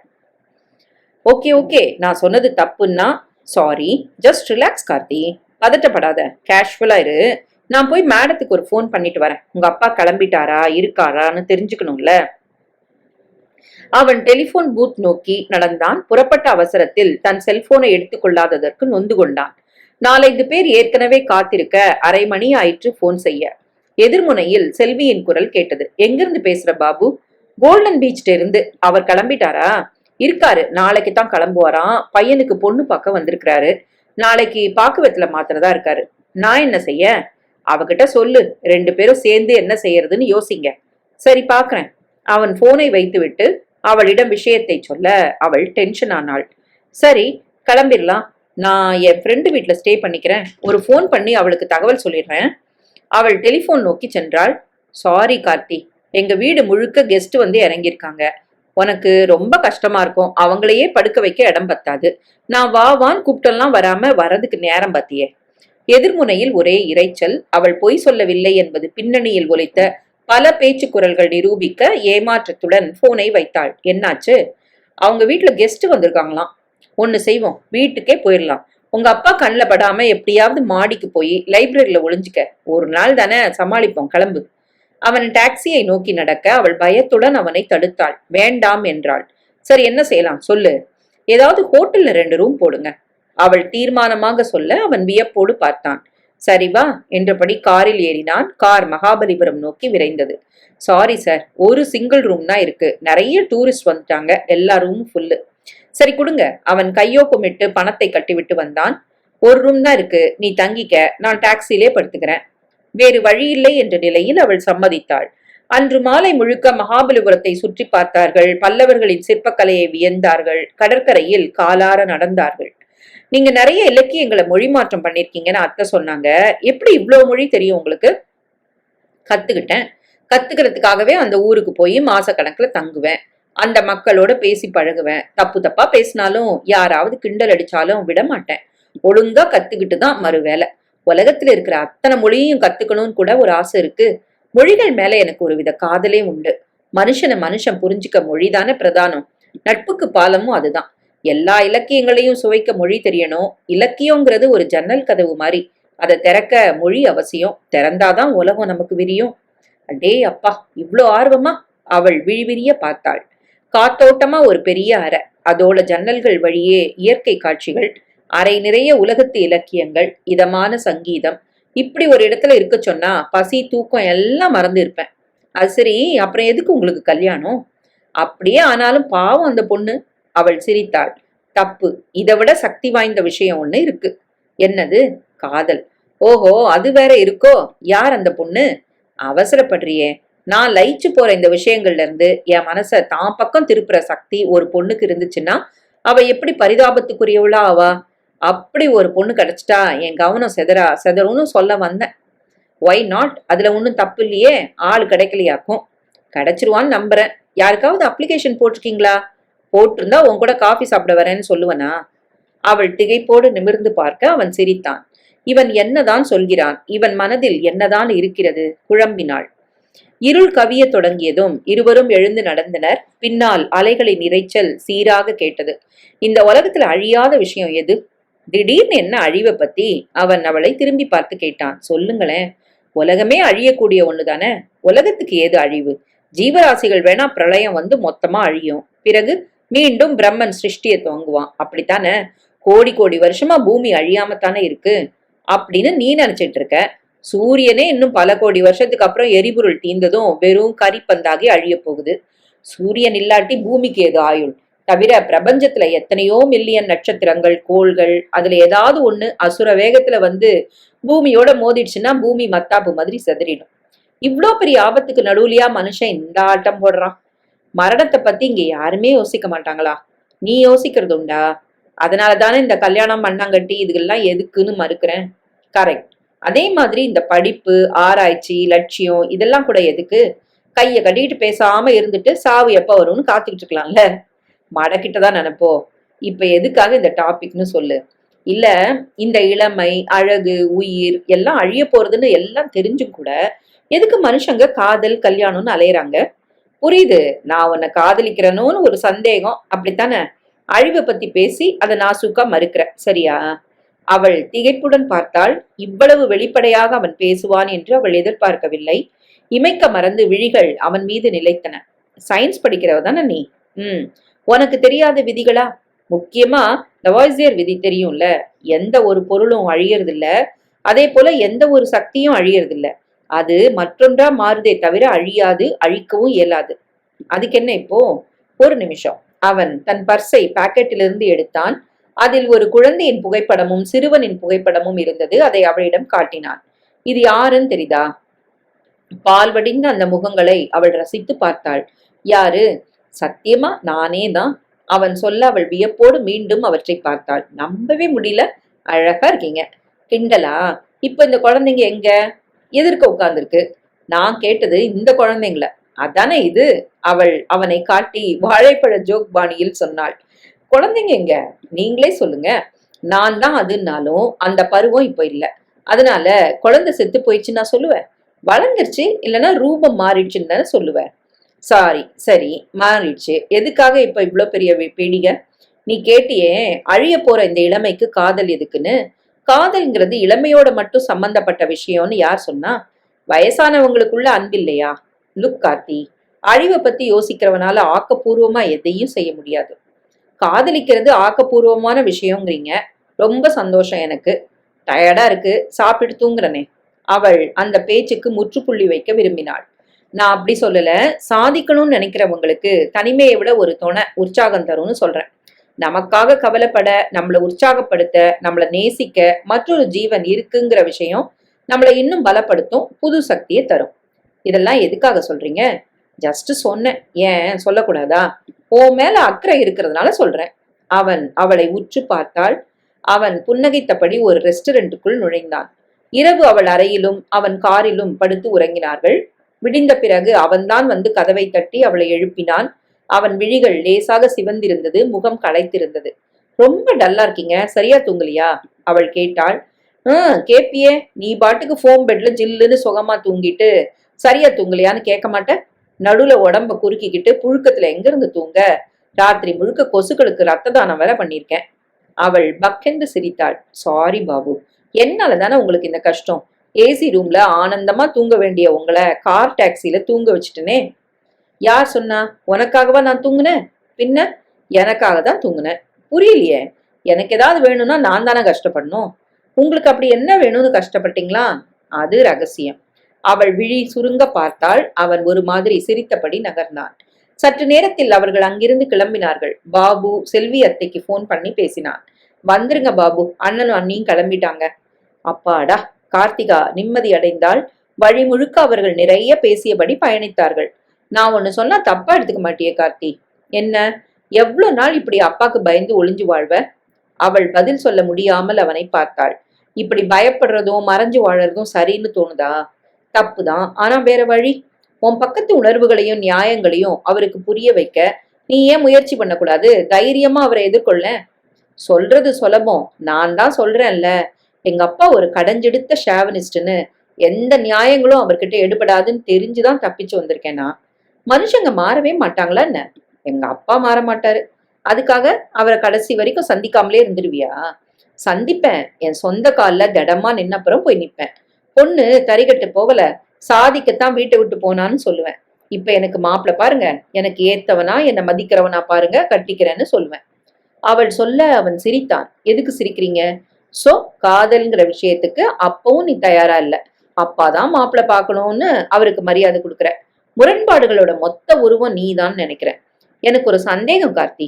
உனக்கு என்ன வேணுங்கிற விஷயத்துல நீயே கிளியரா இல்லையோன்னு தோணுது, சரியா? அவள் முகம் சுருங்கியது. அதை மறைத்தபடி அவனை பார்த்தாள். அதெல்லாம் இல்ல, நான் தெளிவாத்தான் இருக்கேன். அப்போ காதலுக்கு மட்டும் எதிரின்னு சொல்லலாமா? ஆமா, நீங்க ஏன் அடிக்கடி அந்த வார்த்தையை சொல்றீங்க? காதலிக்கிறேன், அதனால சொல்றேன். யார? அவள் விழிவிரிய கேட்டாள். ஒரு பொண்ண. அது தெரியுது, அது யாருன்னு தான் கேட்டேன். நான் சொன்னா உனக்கு புரியுற அளவுக்கு அவ பிரபலமானவ இல்லையே. பேரு? பேர் சொன்னா புரிஞ்சிருமா? நல்ல பேரா இருந்தா ரசிக்கலாமேன்னு கேட்டேன். தீபா. நல்ல பேர் தான், என்ன பண்ணிக்கிட்டு இருக்கா? இப்படியே ஒவ்வொரு விஷயமா பிடுங்கிடலான்னு எண்ணமா? சாமர்த்தியம்தான். எப்போல இருந்து இந்த காதல்? கொஞ்ச நாளாதான். ஆனா தடவை என்கிட்ட பேசும்போது நீங்க யாரையும் காதலிக்கிறதா சொல்லலையே. அது பொய். இது நிஜம்னு எப்படி நம்புறதா? உன்னை யார் நம்ப சொல்றது? நீ நம்புறா என்ன, நம்பாட்டிதான் என்ன? அவன் இப்படி சொன்னதும் அவள் முகம் சிரித்து போயிற்று. ஏனோ அவன் தன்னை மிகவும் சீண்டுவதாக தோன்றியது. ஊருக்கு வந்து சேரும் வரை பிறகு எதுவும் பேசவில்லை. அத்தை இவர்கள் தலையை கண்டதும் ஓடி வந்தாள். பிரச்சனை எதுவும் இல்லையே? அவள் அத்தையிடம் விசாரித்தாள். நம்ம நல்ல நேரம் எதுவும் இல்ல. அண்ணனோட நிச்சயதார்த்தத்துக்கு நீங்க போலையா? நடந்தா தானே? அத்தை சொல்ல கார்த்திகா திடுக்கிட்டாள். என்னாச்சு அத்தை? நீ கல்யாணத்துக்கு முன்ன காணாம போன விஷயம் காத்தோட பொண்ணு வீட்டுக்கு போயிடுச்சான். அவங்க பொண்ணு தர சம்மதம் இல்லைன்னுட்டாங்களாம். பாவம், அண்ணனும் அண்ணியும் சவ மாதிரி ஆயிட்டாங்க. கார்த்திகா குற்ற உணர்வு முதல் முறையாய் தாக்க சோர்வுடன் அமர்ந்தாள். நாட்கள் மின்னல் வேகத்தில் மாதங்களை விழுங்க திரும்பி பார்ப்பதற்குள் 2 வருடம் ஓடியே போயிற்று. இந்த 2 வருடத்தில் பாபு 4-5 முறை வந்து 1 நாள் 2 நாள் தங்கி சென்றான். வந்தாலும் அத்தையிடம் மட்டும்தான் பேசுவான். கார்த்திகாவை வேண்டுமென்றே தவிர்த்தான். எனக்கும் உங்களுக்கும் ஏதாவது சண்டையா பாபு? ஒரு நாள் அவள் கேட்டு விட்டாள். ஏன்? அப்புறம் ஏன் என்கிட்ட எதுவும் பேசாம போறீங்க? உன் கூட பேச என்ன இருக்கு? அவன் கேட்க அவள் மெல்லிய திகைப்புடன் அவனை ஏறிட்டு பார்த்தாள். ஏன் இப்படி சொல்றீங்க? கரெக்டா தானே சொல்றேன். ஏதாவது சுவாரஸ்யம் ஏற்பட வேணாமா யாருக்கிட்டையாவது பேசும்போது? சுவாரஸ்யம்னு எதை சொல்றீங்க? உனக்கு ஃப்ரெண்ட்ஷிப்பும் தெரியல, காதலும் பிடிக்கல, தேவையில்லாத சந்தேகங்கள் இருக்கு. எதுக்கு உன்னை டிஸ்டர்ப் பண்ணி என் முடக்கு எடுத்துக்கணும்? வரேன். கார்த்தி, நீ படி. உனக்கு நிறைய லட்சியம் வச்சிருக்கியே, அதை பத்தி யோசி. நான் ஏன் பேசலன்னு யோசிச்சு உன் நேரத்தை வீணடிச்சுக்காத. அவன் கிளம்பி சென்று விட்டான். அவள் ஸ்தம்பித்து போய் நின்றாள். ஒரு பக்கம் கோபம் வந்தது, இப்படி வெடுக்கென்று சொல்லிவிட்டானே என்று. ஒரு பக்கம் அவமானமும் அழுகையும் வந்தது. உன்னிடம் என்ன சுவாரஸ்யம் இருக்கிறது என்று இவளை பார்த்து ஒரு இனிமையான இன்டெலெக்சுவலான ஒரு ஆண் கேட்டுவிட்ட அதிர்ச்சி அவளது இயல்பை வெகுவாக பாதித்தது. கூடாது என்று ஒதுக்கி தள்ளினாலும் புத்தி அவனை பற்றியே பிடிவாதமாய் நினைத்தது.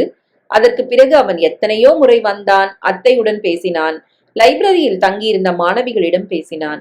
எதேச்சையாய் அவள் கண்ணில் பட்டால் கூட ஒரு புன்னகையோடு ஒதுங்கிக் கொண்டான். எப்படி பேசிக் கொண்டிருந்தவன் எப்படி விலகிவிட்டான் என்ற வியப்புதான் ஏற்பட்டது. அவன் மற்ற பெண்களிடம் சிரித்து சிரித்து பல்வேறு விஷயங்களையும் நேரம் போவது தெரியாமல் பேசிய போது எரிச்சலும் ஆதங்கமும் ஏதோ ஒரு சுய பச்சாதாபமும் ஏற்பட்டது. மொத்தத்தில் அவனது விலகலால் அவள் மனதளவில் நிறையவே பாதிக்கப்பட்டிருந்தாள் எனலாம். ஏதோ ஒன்றை இழந்து விட்டார் போல ஒரு பரிதவிப்பு மனதை வாட்டியது. அவளுக்கே அவளை புரிந்து கொள்ள முடியவில்லை. தனக்கே தான் விசித்திரமாக தெரிய குழம்பி போனாள். குழப்பம் அதிகமான ஒரு நிலையில் தன் மன உறுதியை அதிகரித்துக் கொண்டு அதிலிருந்து மீண்டு வர முயன்று வெற்றியும் கண்டாள். ஒரு லட்சியத்தோடு பல பிரச்சனைகளுக்கு இடையில் வீட்டை விட்டு வெளியே வந்த பிறகு எந்த விதத்திலும் அவளோடு சம்பந்தமில்லாத ஒரு பாபுவின் செயல்களால் பாதிப்படைந்து குழம்பி நிற்பது எவ்வளவு பெரிய தவறு! இவன் யார்? இவன் பேசினால் என்ன, பேசாவிட்டால் தான் என்ன? அவன் சொல்வது போல அவனிடம் நட்பும் இல்லை, காதலும் இல்லை. எதுவும் இல்லாத ஒரு ஆளை நினைத்து அவள் வேலைகளை கோட்டை விடுவானேன்? படிப்பதற்கு தலைக்கு மேல் இருக்கிறது. அதற்கு பிறகு செய்ய வேண்டிய காரியங்கள் எவ்வளவோ இருக்கின்றன. அவளது வெற்றியும் வாழ்வும் அவற்றில்தான் இருக்கிறதை தவிர இந்த பாபுவிடம் இல்லை. அவள் திடமானாள். அவனை பற்றி நினைப்பதை விட்டுவிட்டு படிப்பில் தீவிர கவனம் செலுத்தினாள். இறுதி தேர்வுகளை நல்ல முறையில் எழுதினாள். தங்கப்பதக்கத்தோடு வெற்றியடைந்தவளை அத்தை மகிழ்வோடு அணைத்துக் கொண்டு பாராட்டினாள். அவளைப் போலவே பதக்கம் பெற்ற மற்றொரு இளைஞன் ஜெயபால். அவள் மேடை இறங்கியதும் தன்னை அறிமுகப்படுத்திக் கொண்டு அவளுடன் கரம் குலுக்கி வாழ்த்தினான். உங்களோட சில விஷயங்கள் மனசு விட்டு பேசணும் கார்த்திகா.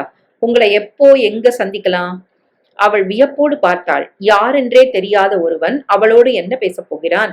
அவள் தயங்கினாள். சட்டென்று அவனை அலட்சியப்படுத்தி செல்லவும் இயலவில்லை.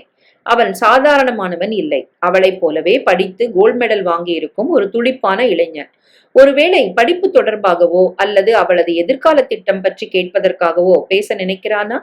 அவள் தயங்கியபடி அவனை பார்க்க அதற்குள் அத்தை தனது விலாச அட்டையை அந்த இளைஞனிடம் எடுத்து நீட்டிவிட்டாள். வீட்டுக்கு வாப்பா, வந்து பேசு என்று சொல்லி புன்னகைத்தாள். அவன் யாரு என்னன்னு தெரியாம எதுக்கு வீட்டுக்கு கூப்பிடுற? வரும் வழியில் அத்தையை கண்டிப்பது போல் கேட்டாள்.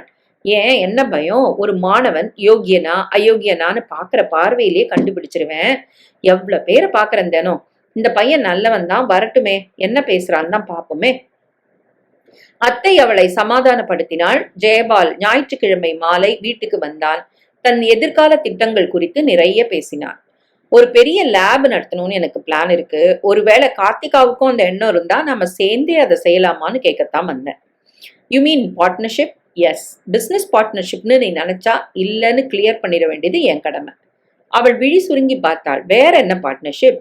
Life partnership. ஒரே ப்ரொஃபஷனல்ல இருக்க ரெண்டு பேர் வாழ்க்கையிலயும் ஒண்ணு சேர்ந்தா இன்னும் அதிகமா தொழில்ல அக்கறை காட்ட முடியும், ஜெயிக்க முடியும்னு நினைக்கிறேன். அதுல ஒன்னும் தப்பு இல்லையே. உங்க முடிவை நீங்க யோசிச்சு சொன்னா போதும். ஆனா நல்ல முடிவா சொன்னா சந்தோஷப்படுவேன். எங்க வீட்டுல சொல்லி அடுத்து நடக்க வேண்டிய காரியங்களை கவனிப்பேன். கார்த்திகா அசையாமல் அமர்ந்திருந்தாள். ஜெயபால் கை குவித்து விடை பெற்று சென்றும் அப்படியே அமர்ந்திருந்தாள். ஏய் கார்த்தி, என்னாச்சு இப்படி ஸ்டன் ஆயிட்ட? எவ்வளவு தைரியம் அந்த ஜெயபாலுக்கு! அவன் கேட்கறதுல ஒன்னும் தப்பு இல்லையே. வீடு தேடி வந்து நேர்மையா பளிச்சுன்னு கேட்கிறான். உனக்கு இஷ்டமா இல்லையா நீயும் பளிச்சுன்னு சொல்லிட்டு போ. கார்த்திகா அத்தையை முகம் சுருங்க பார்த்தாள். ஒரு ஆம்பளை எனக்கு இஷ்டம் உனக்கு இஷ்டமான்னு கேட்டா உடனே ஓகேன்னு சொல்லிடணுமா? நான் ஓகேன்னா சொல்ல சொன்னேன். நோன்னு சொல்ல நினைச்சாலும் பளிச்சுன்னு சொல்லிடேன். யார் வேண்டான்னாங்க? ஆனா ஜெயபால் விஷயத்துல சொல்ல வேண்டியது அவசியம் இருக்கா மாதிரி தெரியல. ஏன்? ஒரே படிப்பு, ஒரே மாதிரி எதிர்கால திட்டங்கள், ஒரே துறையில இருக்கிற ரெண்டு பேர் ஒண்ணு சேர்றது பல விதத்துல ரெண்டு பேருக்குமே நல்லது தானே. எனக்கு என்னமோ நீ ஓகே சொல்றதா நல்லதுன்னு தோணுது. உன் லட்சியங்களுக்கு அவன் உறுதுணையா இருப்பான். ரெண்டு பேரும் சேர்ந்து பல சாதனைகளை செய்யலாம். நானே உங்க கல்யாணத்தை நடத்தி வைக்கிறேன். வாழ்க்கையில நீங்க வெற்றி பெற்று பெரிய ஆளானதும் அப்பாவை போய் பாரு. அண்ணனை பத்தி எனக்கு தெரியும். நீ நல்லா இருக்க, சீரழிஞ்சு போகலன்னு தெரிஞ்சா சந்தோஷப்படுவாரு. மன்னிச்சு உங்களை கொண்டாடுவாரு. என்ன சொல்ற? கார்த்திகா எதுவும் பேசவில்லை. இது யோசித்து எடுக்க வேண்டிய முடிவு. க்ஷணத்தில் சரி என்று சொல்லிவிட முடியாது. ஒரே படிப்பு, ஒரே சிந்தனை, ஒரே லட்சியம் என்பதெல்லாம் சரிதான். ஆனால் ஜெயபாலின் குணம் எப்படி என்று யாருக்கு தெரியும்? என்ன முடிவு பண்ண கார்த்தி? அத்தை 2 நாள் கழித்து கேட்டாள். அப்படின்னா என்ன அர்த்தம்? சொல்லிட்டா நல்லா இருக்கும். யோசிச்சு பார்த்தேன், சரிப்பட்டு வராது. எது? எதுவும். ஏன் இப்படி சொல்ற? 2 பேரும் ஒரே படிப்புங்கிறது பெரிய விஷயம் கார்த்தி. படிப்பு மட்டும் ஒத்து போனா போதுமா? வேற என்ன வேணும்? தெரியல. ஆனா மனசு இவங்கிட்ட ஒட்டல. வேற யார்கிட்ட ஒட்டுது? அத்தை கிண்டலாக கேட்டால் போலிருக்க கார்த்தி அத்தையை விழித்து பார்த்தாள். யார்கிட்டயும் ஓட்டல. பொய் சொல்ற கார்த்தி, எனக்கு தெரியும். என்ன தெரியும்? அத நான் எதுக்கு சொல்லணும்? உனக்கு தெரியாதா என்ன? யோசி. உன்னை நீயே ஏமாத்திக்காத. மனசுல உள்ளத பளிச்சுன்னு பேசு. அதான் நல்லது. உனக்கு பிடிக்காத விஷயம் நடக்கும்போது பளிச்சுன்னு ஒரு முடிவுக்கு வரல? அதே மாதிரி உனக்கு நல்லது நடக்கும்போது தெளிவா முடிவெடு. கார்த்திகா திகைத்து போனாள். அத்தை அப்படி என்ன அவள் மனதில் இருப்பதை கண்டுபிடித்து விட்டாள் என்று இப்படி பேசுகிறாள்? உண்மையில் எனக்கே தெரியாமல் என் மனதில் ஏதாவது இருக்கிறதா என்ன? அத்தை அறையை விட்டு வெளியேற இவள் வெகுநேரம் சிலையாய் அமர்ந்தபடி சிந்தனையில் மூழ்கினாள். மனமே, உனக்கு என்னதான் வேண்டும்? பதில் இல்லை. வா, வெளியே வா. வந்து பளிச்சுன்னு பதில் சொல்லு. உனக்கு என்ன வேணும்? பதில் இல்லை. எங்கே போய்விட்டாய் நீ? உன் புத்தி எங்கே நங்கூரம் அடித்து அமர்ந்திருக்கிறதோ அங்கே. என் புத்தி நங்கூரம் அடிச்சிருக்கா? எங்க? உன் மனசு எங்க இருக்கோ அங்க. இது என்ன விளையாட்டு? ரெண்டு பேரும் எங்கதான் போய் தொலைஞ்சு போனீங்க? கண்ணை மூடிக்கோ. உனக்குள்ள அந்த உருவம் தெரியுதான்னு பாரு. எந்த உருவம் தெரியுதுன்னு பாரு. அதுக்குள்ளதான் நாங்க இருக்கோம். அவள் கண் மூடினாள். உள்ளே பளிச்சென்று சிரித்தான் பாபு. அவள் திடுக்கிட்டு கண் விழித்தாள். எங்கு பார்த்தாலும் அவள் சிரிக்க அவள் ஆடி போனாள். அத்தையை ஏறிட்டு பார்க்கவே தைரியம் இல்லை. முகம் காட்டி கொடுத்து விடுமோ என்ற கலவரம் ஏற்பட்டது. இதனால் தான் ஜெயபாலிடம் மனசு ஒட்டவில்லையா? தனக்கே தெரியாததை அத்தை எப்படி கண்டுபிடித்தாள்? சைக்காலஜியும் தெரியுமா அவளுக்கு? கார்த்திகா வியந்தாள். அதைவிட வியப்பாக இருந்தது இந்த உண்மை. தனக்கு தெரியாமல் தன் புத்தியும் மனமும் தனக்கு துரோகம் செய்துவிட்டு அவனை நோக்கி எப்போது ஓடி போயிற்று? அவள் யோசித்து பார்த்தாள். அவனை முதலில் பார்த்த போதா? சத்தியமாக இல்லை. அவனுடைய அறிவும் தெளிவும் கண்ட பிறகா? அவனோடு மகாபலிபுரம் வரை அவசரமாய் சென்று வந்த போதா? இல்லவே இல்லை. அவன் மற்றொரு பெண்ணை நேசிப்பதாக சொன்ன போதும் இனம் புரியாத ஏதோ ஒரு பொறாமை ஏற்பட்டது நிஜம். அதன் பிறகு அவன் அவளிடம் பேசுவதை சுத்தமாய் நிறுத்திவிட்டு ஒதுங்கி போன போதுதான் இந்த மனமும் புத்தியும் தன்னை ஏமாற்றி விட்டு அவன் பின்னே போயிருக்க வேண்டும். ஆம், அப்போதுதான். சரி, நடந்ததை பற்றி ஆராய்ச்சி போதும். இனி நடக்கப் போவதை பற்றி யோசி. கண்ணாடியில் தன் முகம் தெரிந்த பிறகும் அது நான் இல்லை என்று எவராவது சொன்னால் அவனுக்கு ஒரே பெயர்தான், பைத்தியம். நீ பைத்தியமா? தெளிவாய் இருப்பவளா? தெளிவாய்த்தான் இருக்கிறேன். நிரூபி. உன் மனம் புரிந்து விட்டதல்லவா? அடுத்து என்ன செய்ய போகிறாய்? என்ன செய்ய போகிறேன்? வேறொரு பெண்ணை விரும்புவதாக அவன் சொன்ன பிறகு காதலால் ஒரு உபயோகமும் இல்லையே. அது ஒரு நீர்க்குமிழியாய் உடைந்து மறைய வேண்டியதுதான். கார்த்திகா முகத்தை பொத்தியபடி அமர்ந்தாள். கண்ணுக்குள் சூடாய் ஏதோ பொங்கி திரண்டு ஓடையாய் கன்னத்தில் வழிந்தது. கார்த்தி! கீழிருந்து அத்தை திடீரென அழைக்க சட்டென்று கண்ணீரை துடைத்துக் கொண்டு எழுந்து கீழே வந்தாள். யார் வந்திருக்கிறதுன்னு பாரு கார்த்தி. அத்தை சொன்னதும் நிமிர்ந்து பார்த்தவள் முகம் மின்னலாய் மலர்ந்து திகைத்தது. எப்படி இருக்க? புன்னகையுடன் கேட்டான் பாபு. திடீர்னு என்ன விசாரிப்பு? நேருக்கு நேர் பார்த்தா கூட மூஞ்சிய திருப்பிட்டு போவீங்கல்ல? கோல்டு மெடலிஸ்ட் ஆச்சே, பாராட்டிட்டு போலான்னு வந்தேன். அது பண்பாடாச்சே, வாழ்த்துக்கள். அவன் தன் கரம் நீட்ட அனிச்சையாய் அவள் கரம் எழும்பி அதை பற்றியது. அவனது உள்ளங்கையின் இளம் சூடு அவளுக்குள் மெல்லிய அதிர்வோடு பரவியது. நன்றி. கைகள் க்ஷணத்தில் பிரிந்தன. க்ஷண நேரம்தான் என்றாலும் ஆயுளுக்கும் அந்த கரம் தன்னை பற்றி கொள்ளாதா என்ற ஏக்கத்தை கிளப்பிவிட்டது. நினைச்சபடி படிப்பை முடிச்சிட்ட, அடுத்து என்ன செய்ய போற? அவன் கேட்டான். இவளை மாதிரியே இதே சப்ஜெக்ட்ல கோல்டு மெடல் வாங்கின ஒருத்தன் பேரு ஜெயபால். இவளை கல்யாணம் பண்ணிக்க ரெடியா இருக்கேன். ரெண்டு பேரும் சேர்ந்தே லேப் ஆரம்பிப்போங்கிறான். பிடிக்கலங்கிறான். நீ சொல்லு பாபு, என்ன குறை அந்த பையனுக்கு? அதெல்லாம் நாம வற்புறுத்த கூடாது ஆண்டி. அவங்க இஷ்டம். இவளை நல்ல நிலைமையில அண்ணன் முன்னால நிறுத்திட்டா என்னோட பெரிய பொறுப்பு முடிஞ்சிரும். 2 வருஷமா எவ்வளவு ரிஸ்க் எடுத்திருக்கேன் தெரியுமாண்ணா? ஏன் கார்த்தி, அந்த பையனை உனக்கு பிடிக்கலையா? வாழ்த்து தானே வந்தீங்க, வாழ்த்தியாச்சுல்ல. நான் வரேன், எனக்கு நிறைய வேலை இருக்கு. அவள் வெடுக்கென்று சொல்லிவிட்டு திரும்பி செல்ல அத்தையும் அவனும் திகைத்து நின்றார்கள். அன்று மாலை அத்தை இல்லாத நேரம் ஜெயபால் வீட்டுக்கு வந்தான். உன் மௌனத்துக்கு என்ன அர்த்தம்னு தெரிஞ்சுட்டு போலான்னு வந்தேன். அதோட இன்னொரு விஷயமும் சொல்லணும். என்ன? முதல்ல உன் முடிவை சொல்லிட. சாரி ஜெயபால், உன்னோட ஃப்ரெண்ட்லியா பழகிறதுல எந்த ஆட்சேபனையும் இல்ல. ஆனா கல்யாணத்தை பத்தி நினைக்க முடியாத நிலையில இருக்கேன். வேற யார் மேலேயாவது அப்படித்தான் கூட வச்சுக்கலாம். சாரி கார்த்திகா, அது தெரியாம கேட்டது என் தப்புதான். பரவாயில்ல, வேற ஏதோ ஒரு விஷயம் சொல்லணும் நீங்க. ஆமா, உங்க அத்தைய பத்தி. அத்தைய பத்தியா? என்ன விஷயம்? அன்னைக்கு கான்வெகேஷன் நிகழ்ச்சிக்கு என்னோட எங்க சித்தப்பாவும் வந்திருந்தாரு. நான் வந்து உங்ககிட்ட பேசிட்டு போனப்போ அவர் முகத்துல ஒரு விதமான அதிர்ச்சி படர்ந்திருந்தது. உங்க அத்தையே திரும்ப திரும்ப பார்த்தாரு. உண்மையை சொல்லணும்னா உங்க வீட்டுக்கு வந்து நான் பேச நினைச்சது 2 பேரும் சேர்ந்து ஒரு லேப் ஆரம்பிச்சு சேர்ந்து ஆராய்ச்சிகளை செய்யலாமான்னு கேட்க மட்டும்தான். சித்தப்பாட்டு அதை பத்தி பேசினப்போ அவர் தான் கல்யாண ஐடியாவே கொடுத்தாரு. எனக்கே ஆச்சரியமா இருந்தது. உன் நன்மைக்குத்தான் சொல்றேன், போய் பேசுன்னாரு. நானும் பேசினேன். உங்ககிட்ட இருந்து ஒரு பதிலும் வரல. எனக்கு கஷ்டமா இருந்துச்சு. சித்தப்பாவை கோச்சுக்கிட்டேன். உங்களால் தானே எனக்கு இந்த அவமானம். சும்மா இருந்த சங்க ஊதி விட்டு உடச்சிட்டீங்களேன்னு வருத்தப்பட்டேன். அப்பதான் அவர் அந்த விஷயத்த சொன்னாரு. உங்க அத்தைய கல்யாணம் பண்ணிக்கணும்னு அந்த காலத்துல ரொம்ப ஆசைப்பட்டாராம் அவரு. உங்க அத்தைக்கு வேற இடத்துல கல்யாணம் ஆகி இளம் விதவியா திரும்பி வந்துட்டாங்களாம். அப்பதான் இன்னும் அதிகமா அவங்கள காதலிக்க ஆரம்பிச்சாராம். வீடேறி போய் பொண்ணு கேட்டவரை அவங்க அப்பாவும் அண்ணனும் அடிச்சு அவமானப்படுத்தி அனுப்பிட்டாங்களாம். அவங்க கிடைக்கலன்னு ஆனதும் ஆசையே போயிடுச்சான் அவருக்கு. இன்னை வரைக்கும் அவர் ஏன் பிரம்மச்சாரியா இருக்கிறாருங்கிறதுக்கான காரணம் இப்பதான் எனக்கு தெரிஞ்சது. அவர் மேல மரியாதை கூடிருச்சு. அவங்க 2 பேரை இனியாவது ஒண்ணு சேர்த்து வச்சா என்னன்னு தோணுது. உன்னால அதுக்கு உதவ முடியுமா கார்த்தி? அவன் கேட்டு நிறுத்த கார்த்திகா வாய்ப்பிழந்து நின்றாள். கடவுள் காரணமின்றி மனிதர்களை சந்திக்க வைக்க மாட்டார் என்பது புரிய வியந்து போனாள். ஜெயபாலின் சந்திப்பு 2 விதத்தில் நன்மைகளை செய்துள்ளது எனலாம். ஒன்று, திருமணம் பற்றி அவன் பேசிய பிறகுதான் பாபுவின் மீது அவளுக்கு இருந்த காதலை அவளே அறிந்தாள். மற்றொன்று, அத்தையின் விவகாரம். ஜெயபால் சொல்வது போல இனியாவது அவர்கள் ஒன்று சேரத்தான் வேண்டும். காதலிப்பதற்கு வயது ஏது? காதல் என்றால் ஆன்மா சம்பந்தப்பட்ட விஷயம் என உணர்ந்தவர்கள் இருவரும். என்ன யோசனை கார்த்தி? இல்ல, சந்தோஷமா இருக்கு. இனியாவது அத்தை சந்தோஷமா இருக்கட்டும். அவங்க ஒண்ணு சேரணும் ஜெய். ஷியோர். அத்தை கிட்ட நீ நாசுக்கா பேசிப்பாரு. சித்தப்பாவுடன் நான் பேசுறேன். ஜெயபால் எழுந்தான். வாசல் வரை வந்து அவனை வழி அனுப்பிய போது அத்தையின் கார் உள்ளே நுழைந்தது. எதுக்கு வந்துட்டு போறான் அவன்? என் முடிவை கேட்க. சொல்லியாச்சா? கால தாமதம். ஓகேன்னு சொல்லிட்டேன். ஓர கண்ணால் அத்தையின் முகத்தை பார்த்தபடி சொன்னாள். அத்தையின் முகம் இந்த பதிலில் மலரும் என நினைத்தவள் ஏமாந்தாள். அத்தையின் முகத்தில் கலவரம் படர்ந்தது. கார்த்திகாவை குழப்பத்தோடு பார்த்தாள். உன்னை என்னால புரிஞ்சுக்கவே முடியலடி கார்த்தி. முடியாதுங்கிற, சரிங்கிற, அப்புறம் இப்போ ஒட்டிக்கிச்சா? ஒட்டலன்னது உனக்கு சந்தோஷம் தானே? இல்ல. ஏன் அத்தை நீ பொய் சொல்ற? நீ என்னை ஏமாத்துறியா? உன்னை ஏமாத்திக்கிறியான்னு புரியல. எதுக்கு? வெளிப்படையாவே கேட்டுடுறேனே, உண்மையை சொல்லு. பாபுவை தானே உன் மனசு இப்ப விரும்புது. அதையும் ஒத்துக்க மாட்டேங்கிற?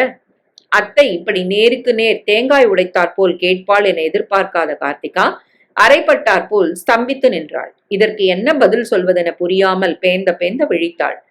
சில நிமிடத்துக்குள் சுதாரித்துக் கொண்டு அத்தையை பார்த்தாள். ஆமா, விரும்புன. இப்ப இல்ல. ஏன்? அவர் வேற ஒரு பொண்ணை விரும்புறாருன்னு தெரிஞ்சதும் மனசை மாத்திக்கிட்டேன்.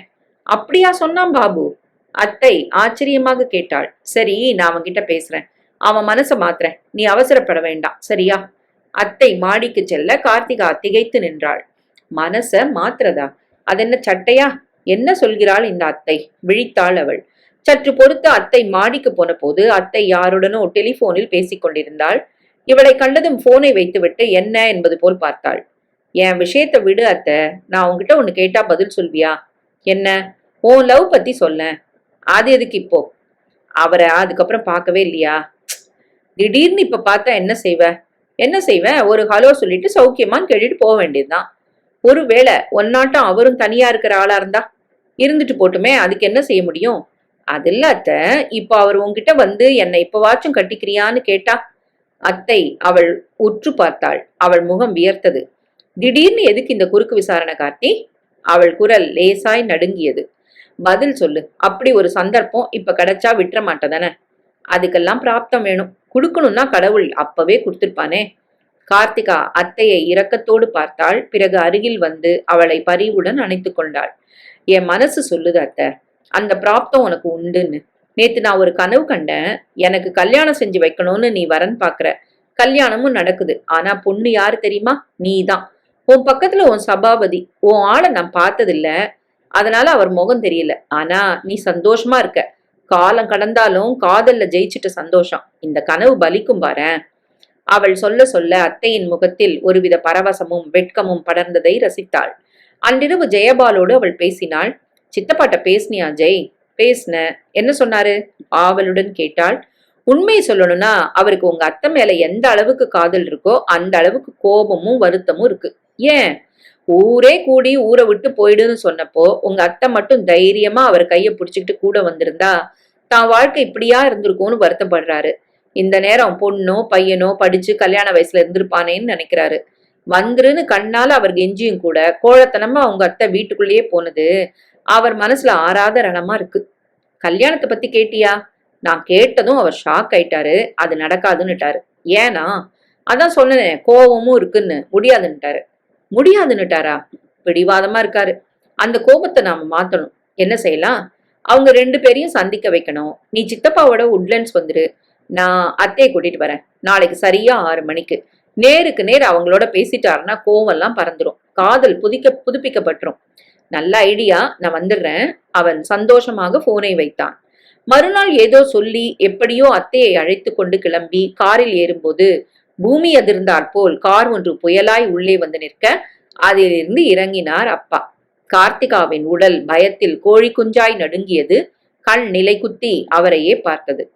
ஜெயபால் மீண்டும் மணி பார்த்தான். 7 கலந்திருந்தது. என்ன ஆயிற்று இவர்களுக்கு? ஏன் இன்னும் காணவில்லை? வாசல் பக்கம் திரும்பி திரும்பி பார்த்தான். ஏண்டா, யாராவது வரேன்னு சொன்னாங்களா? ஆர்டர் பண்ணாம இருக்க இன்னும்? ஆமா, வந்துருவாங்க. யாரு? ஃப்ரெண்ட்ஸ் 2 பேர். சரி, நீ இருந்து சாப்பிட்டு வா, நான் கிளம்புறேன், எனக்கு வேலை இருக்கு. சித்தப்பா எழுந்ததும் தவித்தான். இருங்க சித்தப்பா, வந்துருவாங்க. உன் ஃப்ரெண்ட்ஸோட நீ ஜாலியா டின்னர் சாப்பிடு. நான் எதுக்கு? 8 மணிக்கு நான் ஒரு இடத்துல இருக்கணும். அவர் போய்விட்டார். ஜெயபால் உடனே வெளியில் வந்து கார்த்திகாவுக்கு போன் பண்ணினான். ரிங் போய்கொண்டே இருந்தது. ஆள் இல்லையா? அவுட் ஆஃப் ஆர்டரா? அவன் தன் ஸ்கூட்டரை எடுத்துக்கொண்டு நேராக அவர்கள் வீட்டுக்கே கிளம்பினான். கேட் பூட்டி இருந்தது. எங்கே போனார்கள் என்று தெரியவில்லை.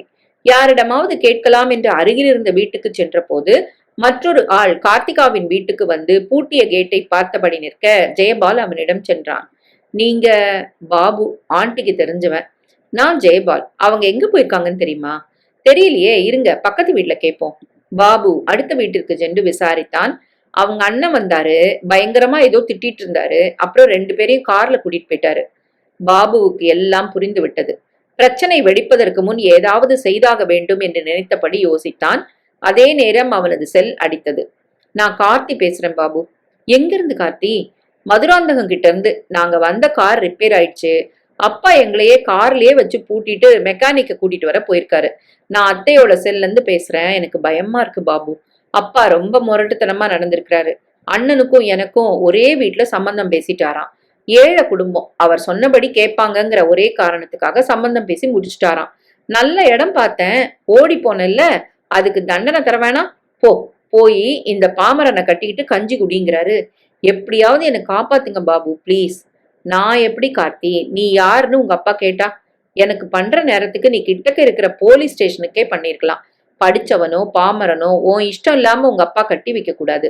கம்ப்ளைண்ட் கொடு. நீ யாரையாவது விரும்புனா அவன் பேரு தைரியமா சொல்லு. இல்ல அவன் யாருன்னு என்கிட்டயாவது சொல்லு. அட்ரஸோ போன் நம்பரோ கொடு. அவன்கிட்ட விஷயத்த சொல்லி அனுப்பி வைக்கிறேன். தைரியமா அவனை அவர் முன்னாலேயே கல்யாணம் பண்ணிக்க. என்ன, யாரையாவது விரும்புறியா நீ? எஸ். யார? உங்களைத்தான். உடனே வாங்க. நானா? நான் தான் சொன்னேன், தீபான்னு ஒரு பொண்ண.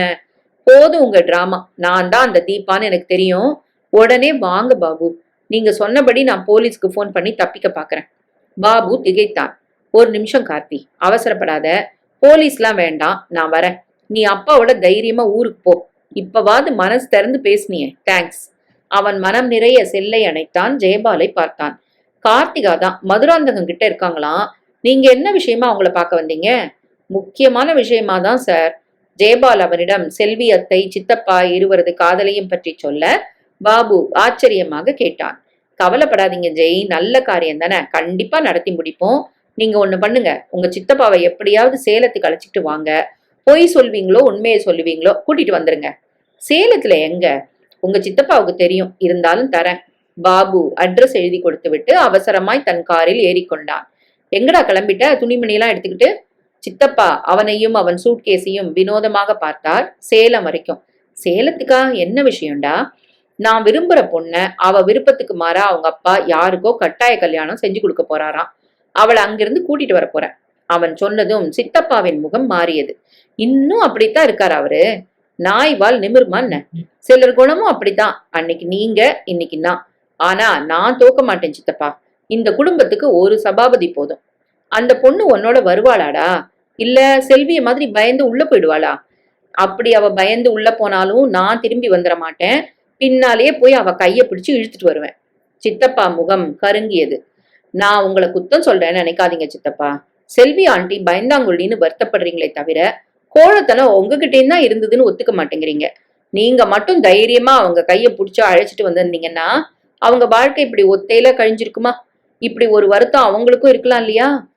அவன் சொல்ல அவர் ஆடிப்போனார். உண்மைதான். கோழை அவள் மட்டுமல்ல, அவரும் கூடத்தான். அவர் தலை குனிந்தார். நான் வரட்டா சித்தப்பா? இருடா என்றவர் தனக்கும் 2 செட் உடை எடுத்துக்கொண்டார். நானும் வரேன். நீ ஜெயிக்க துணை நிக்கிற, ஒரு கை பாத்திரலாம். ஜெய் முகம் மலர்ந்தான். அவர்கள் கிளம்பினார்கள். தனியார் பஸ் ஒன்றில் சேலம் நோக்கி பயணித்தார்கள். வெட்டிருவன் நாயே, இத்தனை நாள் என்னை ஏமாத்தினதுக்கு வாழ்நாள் பூரா நீ அழனுண்டி. நான் போனதும் தலை முழுகிட்டேன் நீங்களே, அதோட செத்துட்டேன்னு விட்டுட வேண்டியதானே?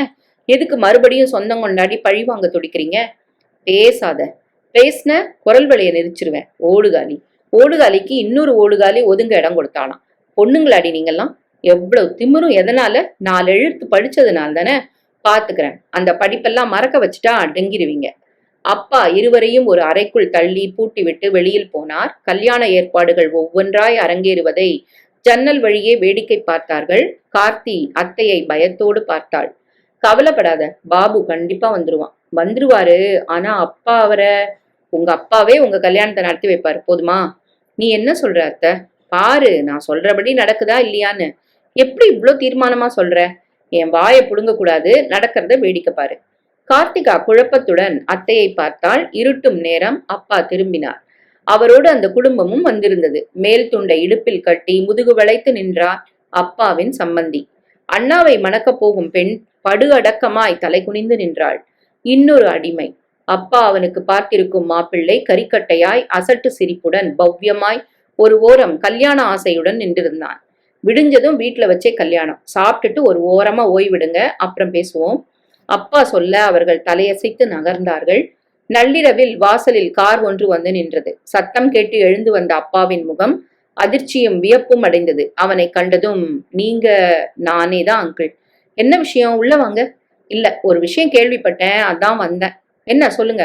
உங்க பொண்ணு வந்துட்டான்னு. உண்மையா? இனிமே அந்த நாயோட பேச்சு எதுக்கு தம்பி, விட்டுருங்க. வந்திருக்காளா? ஆமா. இப்பவும் அவளை கட்டிக்க நான் ரெடி அங்கிள். தயவு பண்ணி எங்க கல்யாணத்தை நடத்தி வைங்க. அவன் கேட்டதும் அவர் ஆடிப்போனார். ஏற்கனவே நிச்சயித்த மாப்பிள்ளை, அவள் ஓடி போனவள் என்று தெரிந்தும் விரும்பி வந்து அவளை பெண் கேட்கிறான் என்றால் இது கனவா நனவா? அவனையே பார்த்தார். ஏன் தம்பி, ஏன்? உங்களை அவமானப்படுத்திட்டு ஓடினவ தம்பி அவ. மறுபடியும் எதுக்கு அவளை போய்? ஊர்ல உங்க படிப்புக்கும் அழகுக்கும் பொண்ணா இல்ல? இவளை விட நல்ல பொண்ணா பார்த்து கட்டிக்குங்க தம்பி. இல்லைங்க, நீங்க என்ன சொன்னாலும் என் மனைவியாகிற தகுதி உங்க பொண்ணுக்கு மட்டும்தான் உண்டு. உங்களுக்கு பெரிய மனசு தம்பி. ஆனா உங்களை கட்டிக்கிற யோகியதை அந்த ஓடுகாலிக்கு இல்ல தம்பி. அவ கஷ்டப்படணும். பட்டாதான் எப்பேற்பட்ட வாழ்க்கையை நாம எழுந்திருக்கோம்னு புரியும். உங்க வீட்டு பெரியவங்க நிச்சயம் இதுக்கு ஒத்துக்க மாட்டாங்க. இவளால எல்லாருக்கும் எவ்வளவு அவமானம். இவன் நாசமா போகணும் தம்பி. ஒவ்வொரு நிமிஷமும் துடிக்கணும். அவளுக்கு நான் மாப்பிள்ள பார்த்துட்டேன், விட்டுருங்க. நான் தெரியாமத்தான் கேக்குறேன், அவ உங்க பொண்ணு தானே? அவன் கேட்டதும் அவர் திடுக்கிட்டார். அப்படி என்ன பெரிய தப்பு உங்க பொண்ணு பண்ணிட்டா? ஓடுகாலி ஓடுகாலிங்கிறீங்களே. அத்தை வீட்டுக்கு தானே போனா அவ. அதுவும் படிக்கத்தானே. அது என்ன கொலை குத்தமா? அவ இஷ்டப்படி நீங்களே அவளை படிக்க வச்சிருந்தா அவ ஏன் ஓடி போறா? தவிர கல்யாண விஷயத்துல அவ சம்மதம் கேட்க வேண்டாமா? அவ என்ன ஆடா மாடா? நீங்க நினைச்ச கம்பத்துல கட்டி வைக்க? இந்த பாருங்க அங்கிள், உங்க பொண்ணு செஞ்சது உங்களுக்கு வேணா தப்பா தோணலாம், எனக்கு சரின்னு தான் படுது. எங்க வீட்டு பெரியவங்களும் அவளை புரிஞ்சுக்கிட்டாங்க. அவங்களோட நான் பேசிட்டேன். சொல்ல போனா அவங்க தான் என்னை இங்க அனுப்பி வச்சாங்க. நடந்ததெல்லாம் மறந்துட்டு நல்லபடியா எங்க கல்யாணத்தை நீங்க நடத்துவீங்கன்னு நம்புறேன். அவர் தடுமாறினார். அவன் என்னதான் சமாதானம் சொன்னாலும் பெண்ணின் மீது இருந்த வெறுப்பும் மாத்திரமும் மாறவில்லை. எல்லோரையும் அடக்கும் மானாகவே இருந்துவிட்ட மனசு அடங்கி போக மறுத்தது. வேணாம் தம்பி, நான் சொன்னா கேளுங்க. இப்போ மட்டும் அவன் உங்களை கட்டிக்க சம்மதிப்பானா நினைக்கிறீங்க? திமிர் பிடிச்சது தம்பி அது. இல்லாட்டி பெத்த அப்பனே ஏமாத்திட்டு ஓடுமா? நீங்க உங்க பொண்ணை கூப்பிடுங்க, நான் பேசிக்கிறேன். நிச்சயம் அவ சம்மதிப்பா. அப்படி சம்மதிச்சுட்டா உங்களுக்கு ஓகே தானே? அவர் தயங்கினார். அதற்குள் அவர் மனைவி அவசரமாய் மாடிக்கு சென்று பூட்டை திறந்து செல்வியையும் கார்த்திகாவையும் அழைத்து வந்தாள். வருவதற்கு முன் பெண்ணிடம் கெஞ்சினாள். இந்த பாரடி, முதல்ல உன்னை கட்டிக்கிறதா இருந்த தம்பியே பெரிய மனசு வச்சு உன்னை கட்டிக்க தயாரா வந்திருக்காரு. இந்த முறையாவது புத்திசாலித்தனமா நடந்துக்க. அவரை பிடிச்சிருக்குன்னு சொல்லி உங்க அப்பா இப்ப பாத்திருக்க சம்பந்தத்திலிருந்து தப்பிச்சுக்க பாரு. இல்லாட்டி உன் வாழ்க்கை நாசமாத்தான் போகும் சொல்லிட்டேன். கார்த்தி திகைத்தாள். மீண்டும் அதே மாப்பிள்ளையா? அந்த ராஸ்கலுக்கு அப்படி என்ன ஆசை என் மேல? வேண்டா வெறுப்பாக கீழே வந்தவள் அவனை நேருக்கு நேர் பார்த்ததும் சிலையாய் நின்றாள். என்ன கல்யாணம் செஞ்சுக்க சம்மதமா கார்த்தி? பாபு கேட்டதும் காலோடு தலை இளம் சூடாக ஏதோ பரவியது. உடல் லேசாய் ஆடியது. அவனையே பார்த்தாள். நீதான் முதல்ல வந்த மாப்பிளையா? அது சரி. நான் எங்க உன் முகத்தை அப்போ பார்த்தேன்? அப்படியே பார்த்திருந்தாலும் அப்போதைய மனநிலையில வேண்டான்னு தான் சொல்லியிருப்பேன். அப்பாவோட அடக்குமுறை அந்த அளவுக்கு என்னை வெறுப்பேத்தி இருந்தது. நான் என்ன செய்ய? சொல்லு கார்த்தி, இஷ்டம் தானே? அவன் மீண்டும் கேட்டான். கண்களில் சிரிப்பு, இதழ்களில் நமட்டு புன்னகை. நேருக்கு நேர் பார்க்க முடியவில்லை அவனை. சம்மதம். குரல் கிணற்றிலிருந்து வெளிப்பட்டாற் போல இருந்தது. ஒரே ஓட்டமாக மாடிக்கு ஓடினாள். இது எப்படி அத்தை? என்னால நம்பவே முடியல. பின்னாலேயே வந்த அத்தையிடம் கேட்டாள். சந்தோஷம்தானே? அப்படின்னா நன்றியை நீ பாபுவுக்கு தான் சொல்லணும். என்ன சொல்ற? உனக்கு தெரியாத ஒரு உண்மைய நீ எங்க வீட்டுக்கு வந்தப்புறம் நான் ஊருக்கு போனேன் தெரியுமா? அண்ணனும் நானும் மாப்பிள்ளை வீட்டுக்கு போய் நீ காணாம போன விஷயத்த சொல்லிட்டு வந்தோம். நான் சென்னைக்கு கிளம்பி வரும்போது மாப்பிள்ளை பையன் என்னை சந்திச்சான். கார்த்திகா வீட்டை விட்டு போனதுக்கு காரணம் என்னன்னு என்கிட்ட கேட்டான். நான் நடந்த விஷயத்தெல்லாம் அவங்க கிட்ட சொல்லிட்டேன். உன் மனசு அப்பவே அவன் புரிஞ்சுக்கிட்டான். நீ என் வீட்டுலதான் இருக்குங்கிறதையும் அவங்கிட்ட சொன்னேன். அவ இஷ்டப்படியே அவ படிக்கட்டும். ஆனா என்னைக்கு இருந்தாலும் அவதான் என் மனைவின்னா. என்ன தம்பி இப்படி சொல்றீங்களே? அவ அதுக்கு சம்மதிக்கணுமேன்னு கேட்டேன். கவலைப்படாதீங்க, அவ மனசு நான் மாத்துறேன். தெரியாம தாலி கட்டினாதான் தப்பு.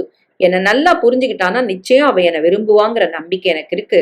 அவ கூட நான் பழக எனக்கு ஒரு சந்தர்ப்பம் மட்டும் ஏற்படுத்தி கொடுங்க. அவ காதல நான் அடைஞ்சு காட்டுறேன்னா. பாபுங்கிற பேரோட நம்ம வீட்டுக்கு அவன் வந்தப்புறம் நடந்ததெல்லாம் தான் உனக்கு தெரியுமே.